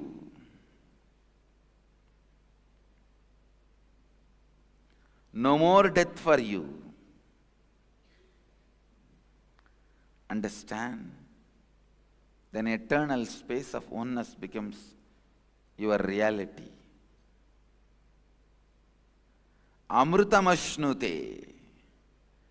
The Upanishad says, nectar of immortality and bliss. Understanding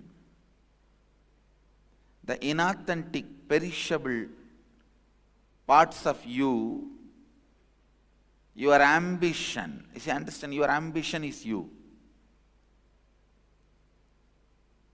In your ambition, which are inauthentic, imperishable, which are inauthentic and perishable, which are authentic, imperishable, cognize it. Naturally, inauthentic and perishable will leave your system.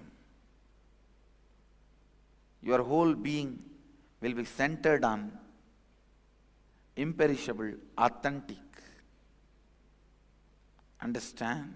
The more and more time, energy, space, your inner space, your inner energy, your lifetime, you waste on perishable, inauthentic, the more and more you are working towards suffering, mrityu, death.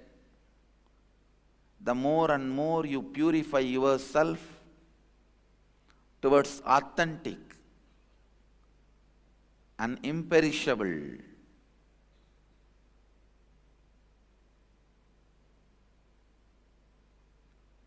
more you are moving towards Amrita, immortality and enlightenment, the nectar of bliss,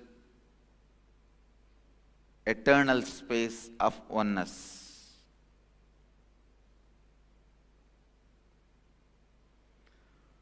Move more and more towards authentic identity.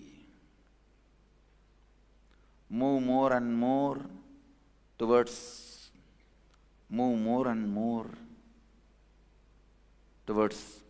the space of Sadashiva, Shambhava. Become more and more authentic.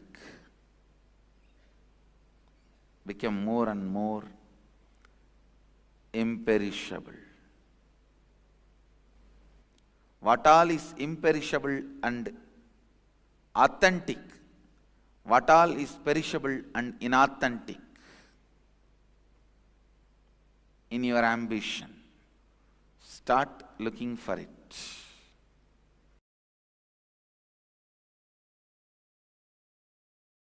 Understand,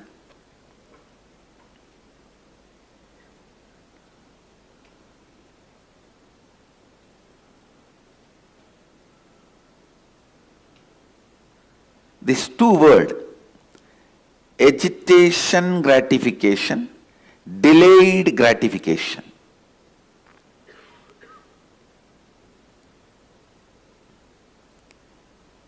when you think you are going to exist only this 20-25 years which is in front of your eyes, you will always opt for only agitational gratification things. Now, what next? What next?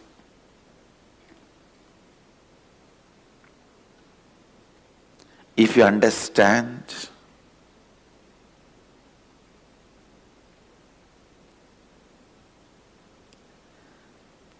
your life 100 years, your life is 100 years. Your pleasures, pain also will transform. It will take a different shape. And if you understand, you have many births and deaths in front of you, your ideas about pleasure will change, your ideas about pain will change, your life will not be hormonally hijacked. This hormonal hijack, understand the word I am using, hormones hijacking you, is one of the worst thing can happen to human being. When the hormones hijack you, gone. Before even you open your eyes, life is over.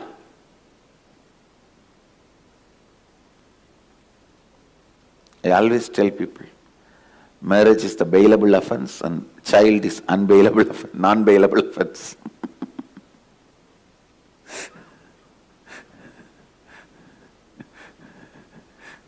Marriage is bailable. Anytime you can get bail and escape. Once you have a kid, non-bailable.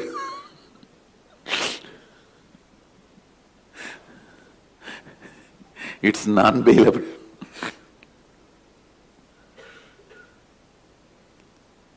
Anyhow, that is much the lighter note.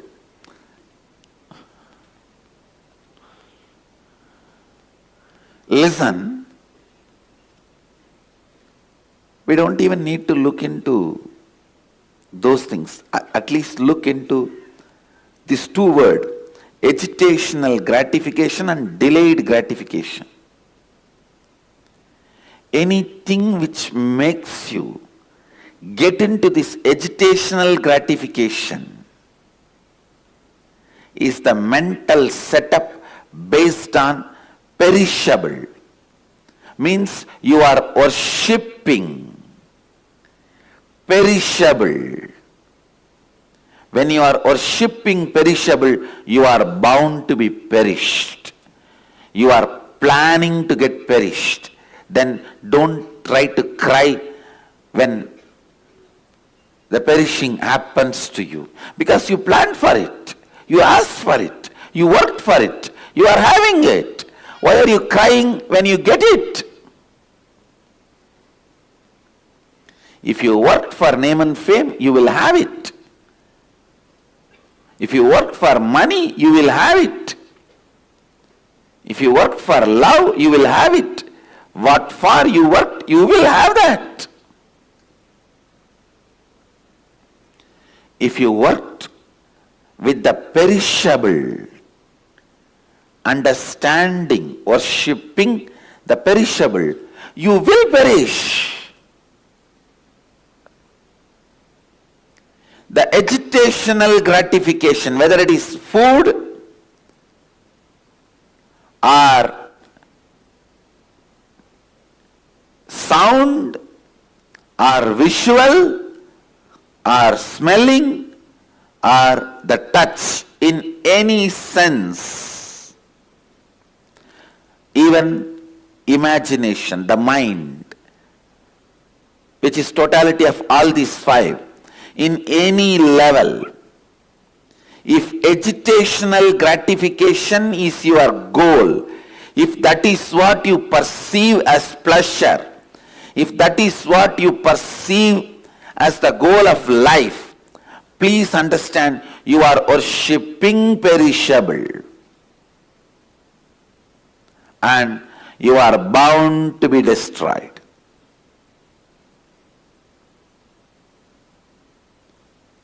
whether it's a taste or touch or seeing or smelling or listening, in everything, if you are functioning based on the principle of delayed gratification, means a long-term vision about you and about what is pleasure and what is pain.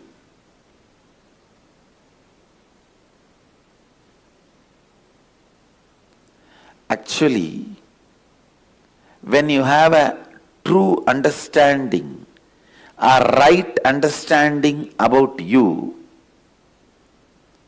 even the quality of food you enjoy will become different.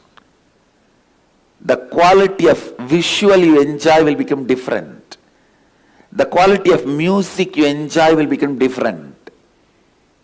The quality of smell you enjoy will become different. The type of the touch you enjoy will become different. It will all be based on delayed gratification. Whenever you are enjoying what you consider as pleasure, please see, are you agitated? Are you peaceful? Are you agitated? Are you enjoying? Are you grasping? Are you grabbing? Grasping a person is love, grabbing a person is lust. Understand? There is a difference.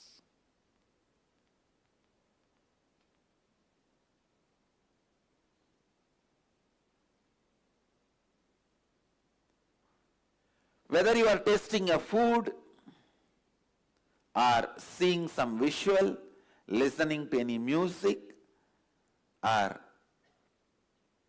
enjoying a smell, or enjoying a touch, or a sexual act, look in. Are you agitated, or are you in the mood of peace and enjoying?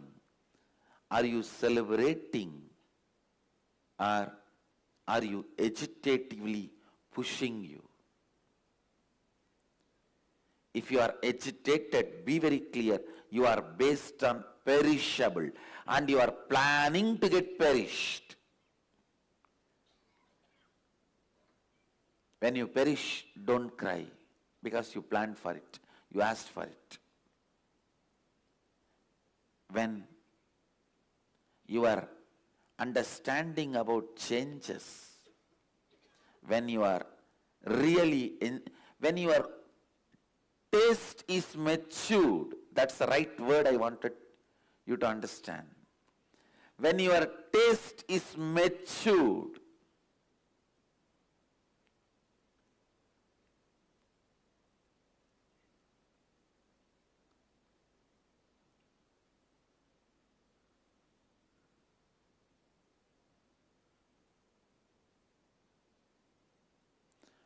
the matured taste shows the matured person. Then you are strategizing yourself. You are cognizing yourself and strategizing your life on imperishable. I tell you, there is no shortcut. Around 5,000 years ago, at the end of Mahabharat war, the ancient enlightened Hindu civilization consisted of 10,000 Hindu traditions, or sampradayas, that existed in 56 Hindu nations, 200 Hindu kingdoms, 1,700 Hindu provinces that covered more than 6 million kilometers square of Asia. The Supreme Pontiff of Hinduism, SPH, Bhagavan Sri Nithyananda Paramashivoham, is the reviver of KAILASA, this ancient enlightened Hindu civilizational nation.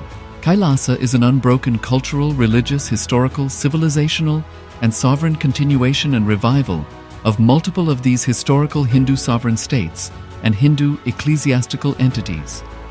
The unbroken continuity of these ancient Hindu nations through KAILASA results in the legal recognition of KAILASA as per the international customary law, particularly the doctrine of continuity. The international law, the doctrine of continuity, implies that upheavals and revolutions within a country, changes in government, territorial adjustments, measures taken during military occupation, or other internal transformations do not negate the existence of the country, do not affect the legal personality and international obligations of the country or state. The Vienna Convention on Succession of States in Respective Treaties, 1978, addresses these principles of the doctrine of continuity as it outlines international law during situation of state succession or continuation. International law recognizes a state's legal personality by recognizing its identity. This perspective extends even during the period when the given state or country is annexed or occupied by a foreign power. Even in such cases, the legal personality of the state is considered to persist, enabling its subsequent re-establishment.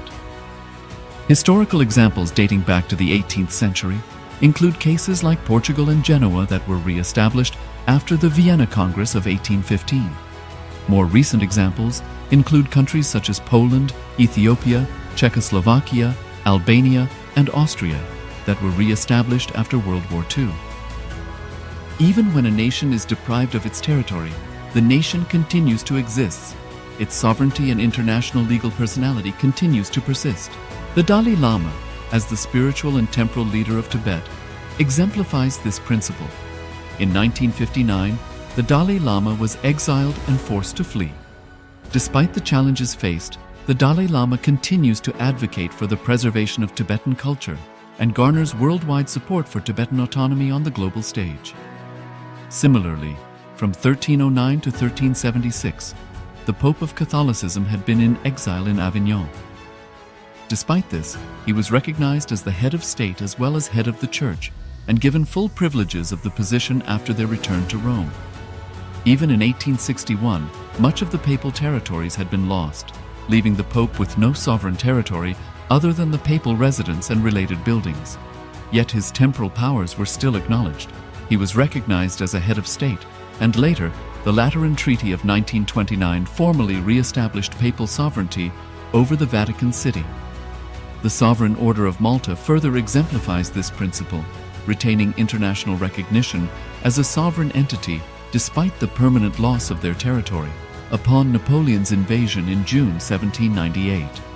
Despite such permanent loss of territory, the sovereignty and the international legal personality of the Sovereign Order of Malta continue to persist.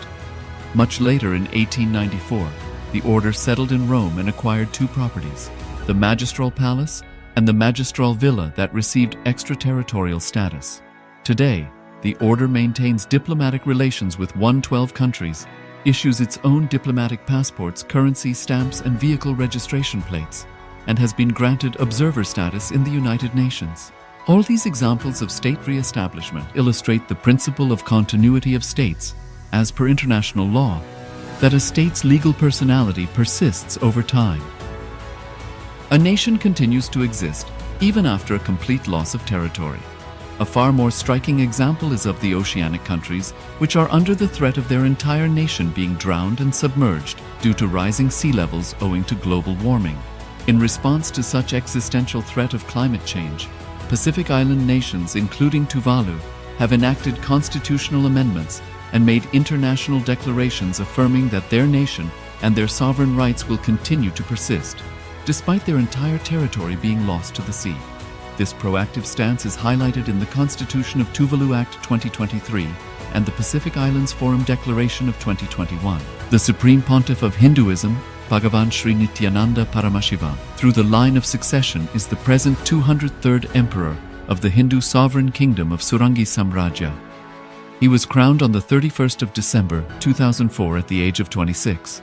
Thus, by very same principles of the doctrine of continuity, through which the international legal personality of Portugal, Genoa, Poland, Ethiopia, Czechoslovakia, Albania, Austria, Vatican, Tibet, Sovereign Order of Malta, and several other nations has been recognized despite having undergone a period of exile, annexation, occupation by a foreign power, or despite loss of territory.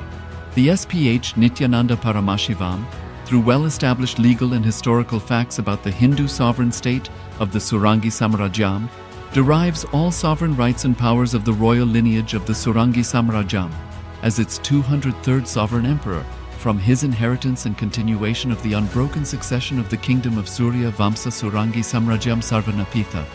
Surya Vamsa Surangi Samrajyam, through unification with 20 other sovereign Hindu states and sovereign ecclesiastical, historical entities, became part of the United States of KAILASA, which thus became a sovereign, independent juridical state, with the SPH Nithyananda Paramashivoham as the sovereign. Just as how the oceanic nations like Tuvalu have safeguarded their sovereignty from the existential threat of total submersion by amending their constitution and asserting that their sovereignty will persist regardless of the loss of their territory, KAILASA, which is a sovereign continuation of 21 sovereign Hindu states and sovereign ecclesiastical historical entities, is also reviving and continuing the Kumari Kandam Hindu nations that got submerged. As per the doctrine of continuity, these facts imply that the KAILASA's statehood is recognized by international law and manifests as a natural outcome of well-established historical legal facts. Share your time, talent, and treasure. Become part of KAILASA. Sign up as an eCitizen https://kailasa.ecitizen.info.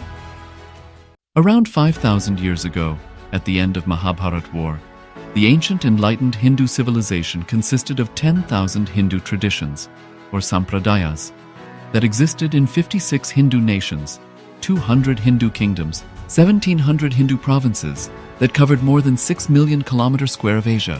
The Supreme Pontiff of Hinduism, SPH, Bhagavan Sri Nithyananda Paramashivoham, is the reviver of KAILASA, this ancient enlightened Hindu civilizational nation. KAILASA is an unbroken cultural, religious, historical, civilizational, and sovereign continuation and revival of multiple of these historical Hindu sovereign states and Hindu ecclesiastical entities. The unbroken continuity of these ancient Hindu nations through KAILASA results in the legal recognition of KAILASA as per the international customary law, particularly the doctrine of continuity. The international law, the doctrine of continuity, implies that upheavals and revolutions within a country, changes in government, territorial adjustments, measures taken during military occupation, or other internal transformations do not negate the existence of the country, do not affect the legal personality and international obligations of the country or state. The Vienna Convention on Succession of States in respect of treaties, 1978, addresses these principles of the doctrine of continuity as it outlines international law during situation of state succession or continuation. International law recognizes a state's legal personality by recognizing its identity.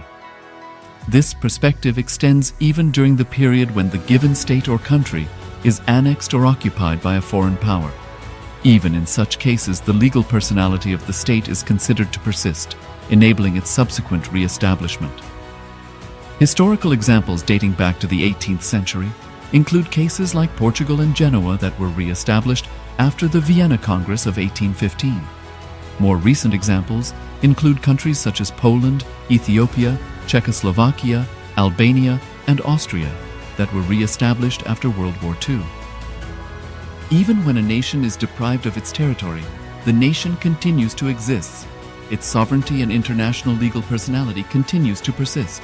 The Dalai Lama, as the spiritual and temporal leader of Tibet, exemplifies this principle. In 1959, the Dalai Lama was exiled and forced to flee. Despite the challenges faced, the Dalai Lama continues to advocate for the preservation of Tibetan culture and garners worldwide support for Tibetan autonomy on the global stage. Similarly, from 1309 to 1376, the Pope of Catholicism had been in exile in Avignon. Despite this, he was recognized as the head of state as well as head of the church and given full privileges of the position after their return to Rome. Even in 1861, much of the papal territories had been lost, leaving the Pope with no sovereign territory other than the papal residence and related buildings. Yet his temporal powers were still acknowledged. He was recognized as a head of state, and later, the Lateran Treaty of 1929 formally re-established papal sovereignty over the Vatican City. The Sovereign Order of Malta further exemplifies this principle, retaining international recognition as a sovereign entity despite the permanent loss of their territory upon Napoleon's invasion in June 1798. Despite such permanent loss of territory, the sovereignty and the international legal personality of the Sovereign Order of Malta continue to persist. Much later in 1894, the order settled in Rome and acquired two properties, the Magistral Palace and the Magistral Villa that received extraterritorial status. Today, the order maintains diplomatic relations with 112 countries, issues its own diplomatic passports, currency stamps, and vehicle registration plates, and has been granted observer status in the United Nations. All these examples of state re-establishment illustrate the principle of continuity of states, as per international law, that a state's legal personality persists over time. A nation continues to exist even after a complete loss of territory. A far more striking example is of the oceanic countries, which are under the threat of their entire nation being drowned and submerged due to rising sea levels owing to global warming. In response to such existential threat of climate change, Pacific Island nations, including Tuvalu, have enacted constitutional amendments and made international declarations affirming that their nation and their sovereign rights will continue to persist, despite their entire territory being lost to the sea. This proactive stance is highlighted in the Constitution of Tuvalu Act 2023 and the Pacific Islands Forum Declaration of 2021. The Supreme Pontiff of Hinduism, Bhagavan Sri Nithyananda Paramashivoham, through the line of succession, is the present 203rd Emperor of the Hindu Sovereign Kingdom of Surangi Samrajya. He was crowned on the 31st of December 2004 at the age of 26.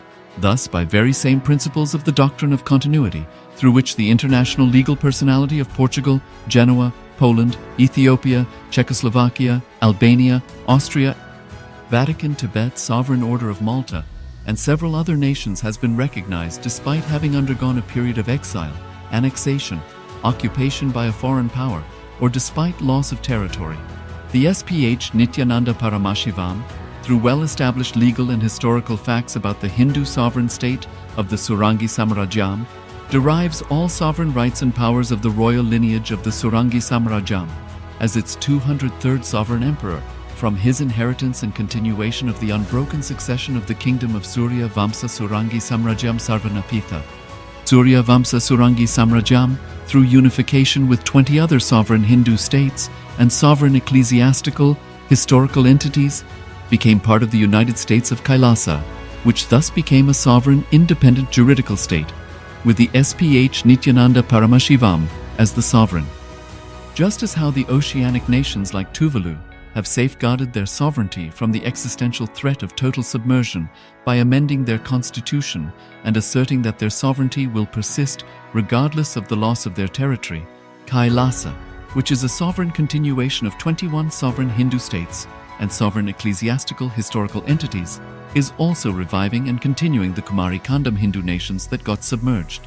As per the doctrine of continuity, these facts imply that the Kailasa's statehood is recognized by international law and manifests as a natural outcome of well-established historical legal facts. Share your time, talent, and treasure.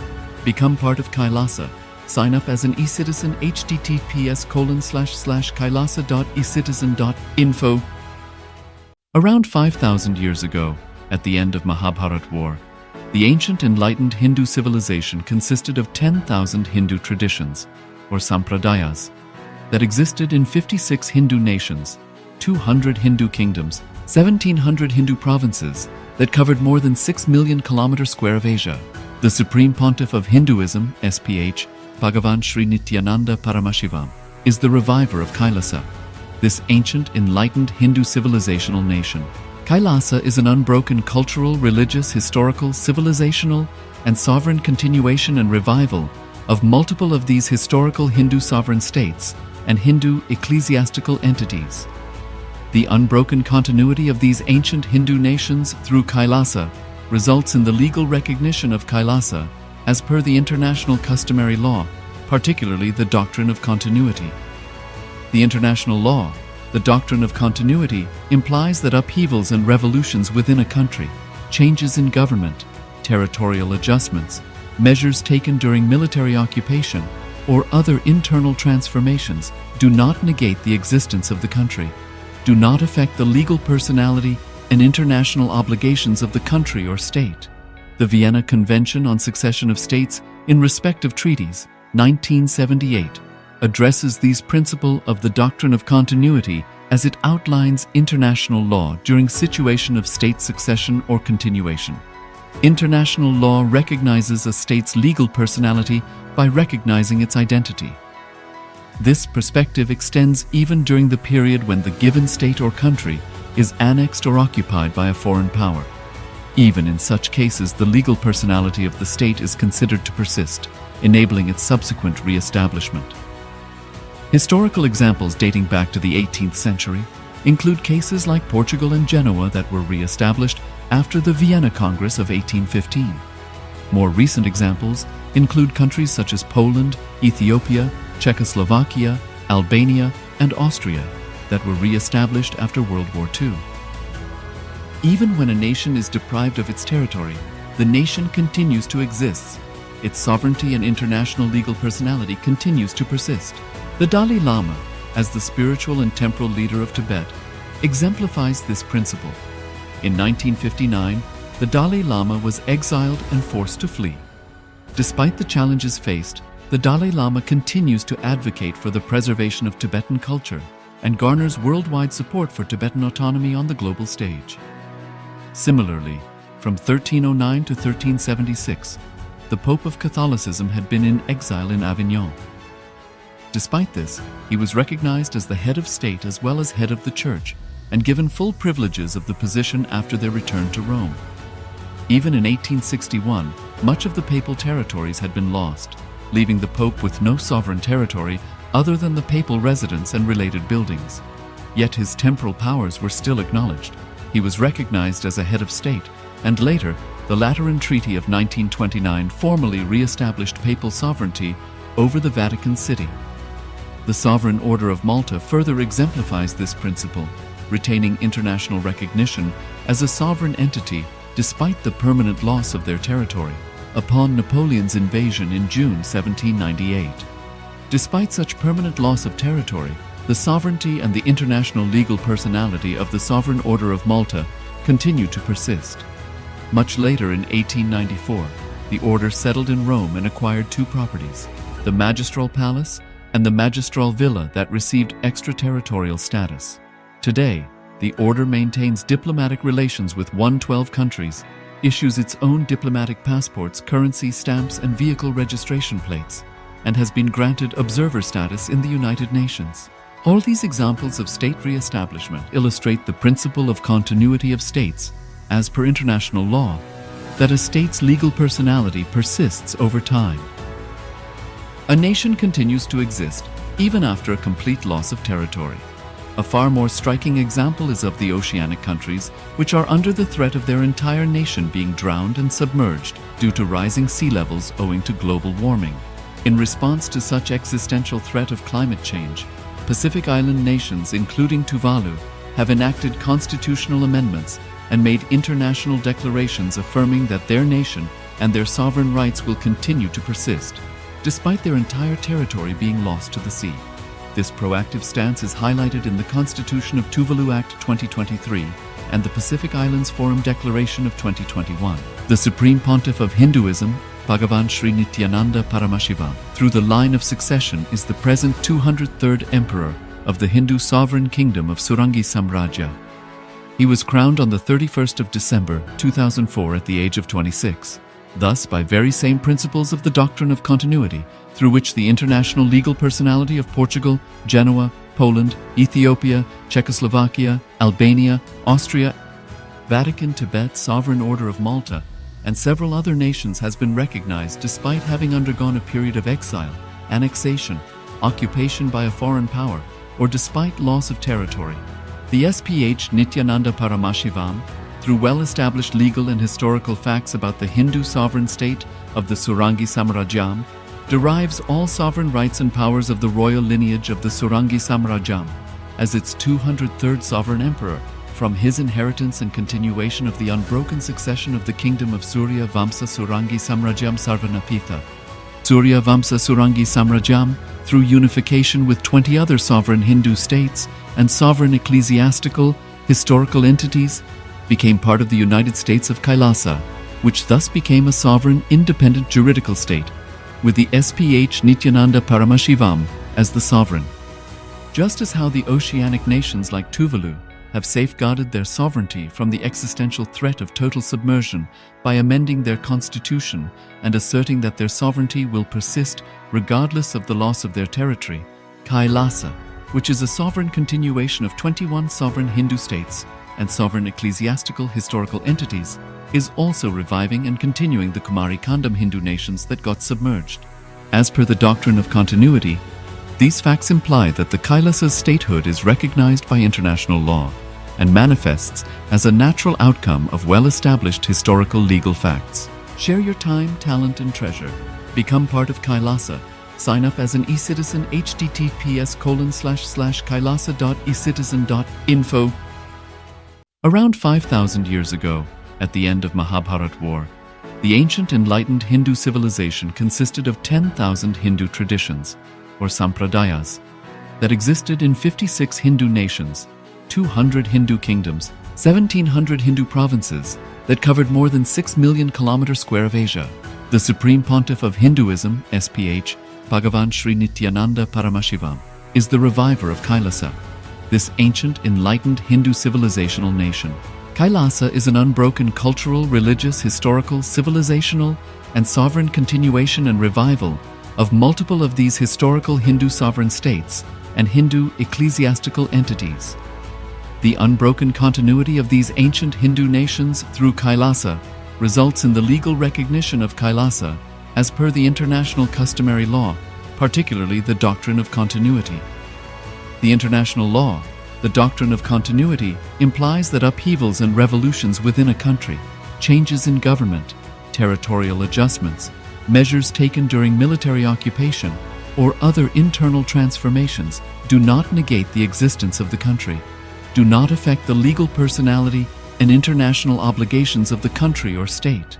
The Vienna Convention on Succession of States in respect of treaties, 1978, addresses these principles of the doctrine of continuity as it outlines international law during situation of state succession or continuation.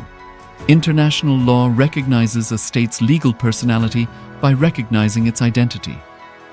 This perspective extends even during the period when the given state or country is annexed or occupied by a foreign power.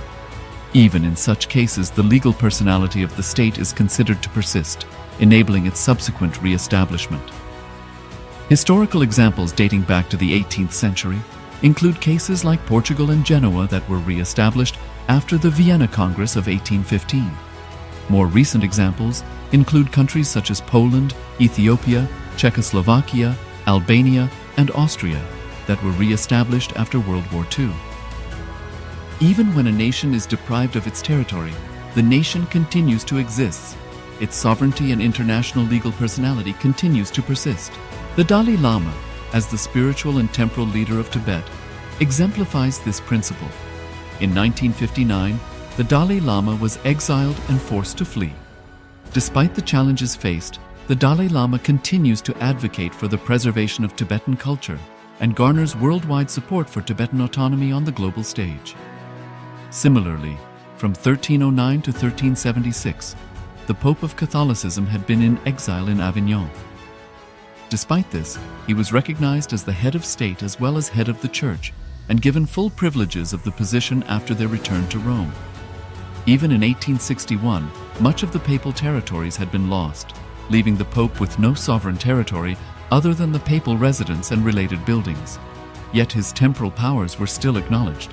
He was recognized as a head of state, and later, the Lateran Treaty of 1929 formally re-established papal sovereignty over the Vatican City. The Sovereign Order of Malta further exemplifies this principle, retaining international recognition as a sovereign entity despite the permanent loss of their territory upon Napoleon's invasion in June 1798. Despite such permanent loss of territory, the sovereignty and the international legal personality of the Sovereign Order of Malta continue to persist. Much later in 1894, the order settled in Rome and acquired two properties, the Magistral Palace and the Magistral Villa that received extraterritorial status. Today, the order maintains diplomatic relations with 112 countries, issues its own diplomatic passports, currency stamps, and vehicle registration plates, and has been granted observer status in the United Nations. All these examples of state re-establishment illustrate the principle of continuity of states, as per international law, that a state's legal personality persists over time. A nation continues to exist even after a complete loss of territory. A far more striking example is of the oceanic countries, which are under the threat of their entire nation being drowned and submerged due to rising sea levels owing to global warming.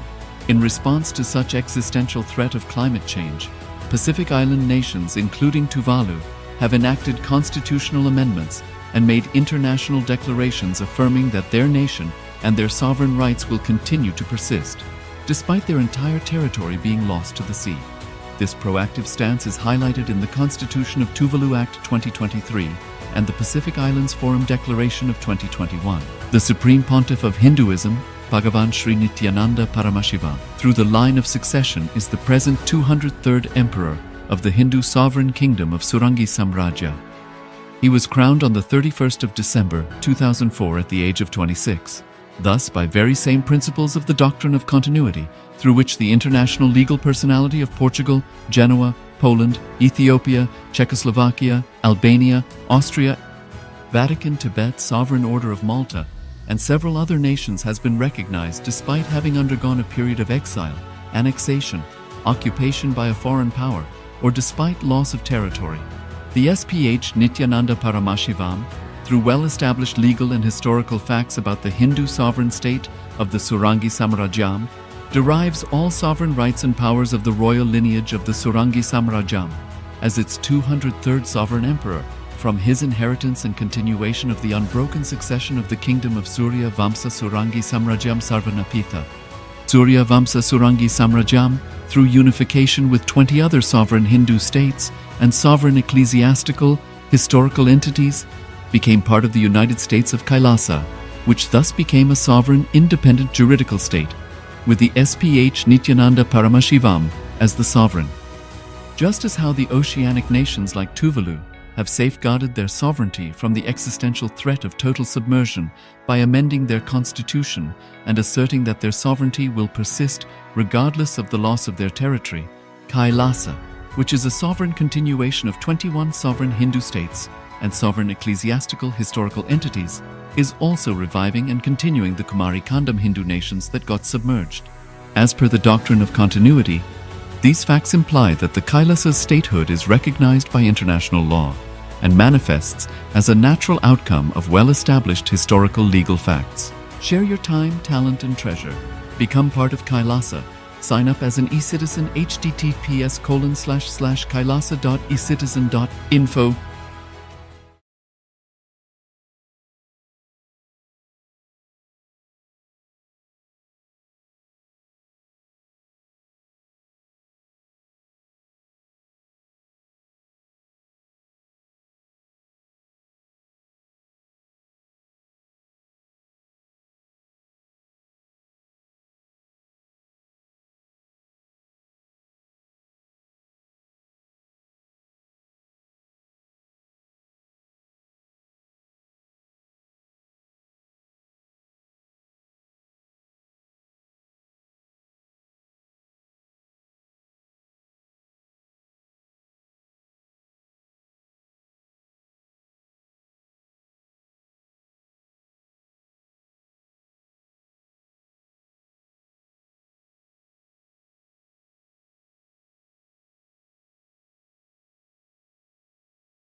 What is really taking us away from being centered on bliss?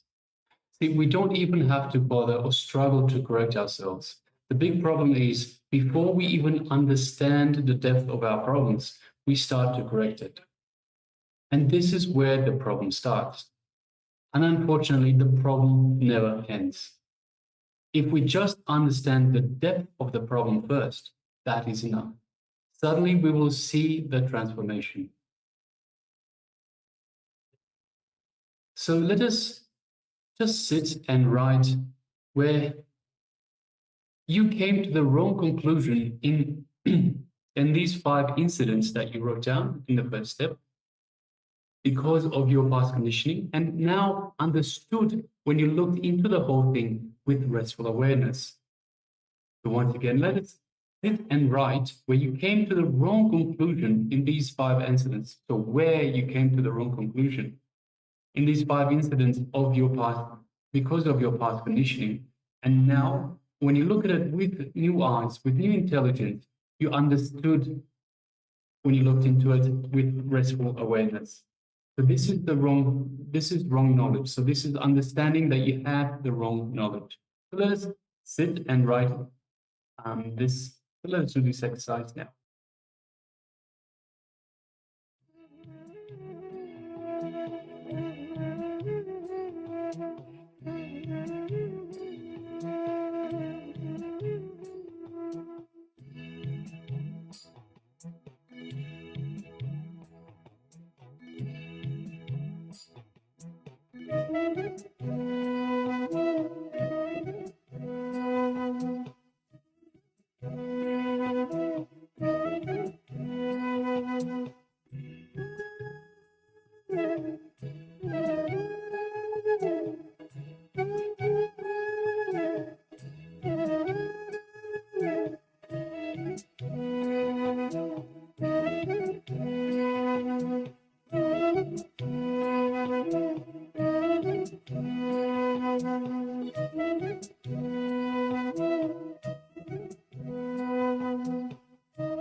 Now, look into yourself, all your suffering, all means all, is this one problem, carrying. Interpreting based on the past conditioning leads to the misconception or wrong understanding. Wrong understanding means wrong decisions, suffering. You can see in your life, you don't wait till the situation comes in front of you. You take your own decisions, your own idea. So let's take a moment and look into yourself. Please continue.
Yes, welcome back. So let us now move into the next segment of our program for today, which is once again power manifestation.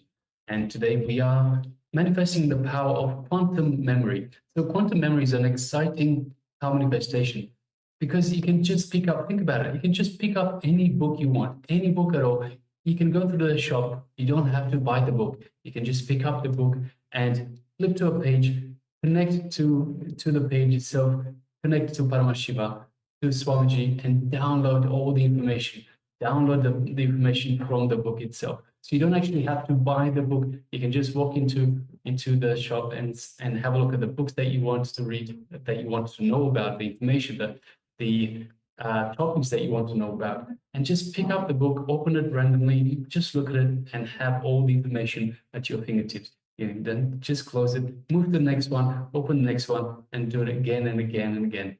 So much information that you can have for free. Nothing, no book to buy. It is such an exciting power to manifest. It is very useful, and it has been proven. Swamiji has done it a number of times, and we also have the story about Vivekananda, he's picked up a book, and then somebody asked him questions about that particular book, and of course, because he knew all the information, he downloaded all the information. All the information was available to him and answered every single question about this book that he's never read before in his life. So let us get ready and let us practice. Let us get into this power manifestation, the power of quantum memory. So let us sit comfortably with the head, neck, and spine in a straight line. Let us just unclutch from any thoughts. So let's drop any thoughts, just be a witness. Any thought that comes up, any emotion, any worry, any self-doubt, any thoughts of impossibility, let's just drop these. Let's just unclutch from these. So anything that comes up, let's unclutch again and again and again. Come to a space of unclutching. Remember every time, consciously say to yourself, remember every time that a thought comes, you will remember to unclutch. So say to yourself, I will remember to unclutch every time a thought comes. So every time, again and again and again, let it come back to the space of unclutching. And from this space of unclutching, let us start now. From this space of unclutching, we will be connecting to Swamiji. We will be in the space of oneness with Swamiji. So first of all, we'll display the page for you. We'll display it just for a couple of seconds, maybe 3 seconds. It's important that you don't try to read it. And you will just be connecting to it. You'll just be looking at it as a piece of information, any information. You will look at it, but you won't read it. So just gaze like you'd be gazing through it. You just like you're gazing at a flower. Just gaze at it, connect to that information, but don't try to read it. The moment you try to read, the mind gets involved and the power manifestation is compromised. So once again, we'll display it for a couple of seconds, maybe 3 seconds, and just gaze at it, just understand. So it is from a book from, a page from the book, The Science of Living Enlightenment. It's page number 250. And just gaze at the page itself, don't read, and we'll connect to Swamiji, we'll download the information, and we'll have it at our fingertips. All right, so let us start with the page itself. Displaying it for you now. All right, so I think that was a little bit quicker than 3 seconds, but that's okay. So as long as you had a chance to just gaze at the page and connect to it. Now let us sit comfortably with the head, neck, and spine in a straight line. And let us unclutch again. So there is no such thing as impossible. We are Paramashiva. From this conscious understanding, this cognition, powerful cognition that we are Paramashiva, we are part of, we are the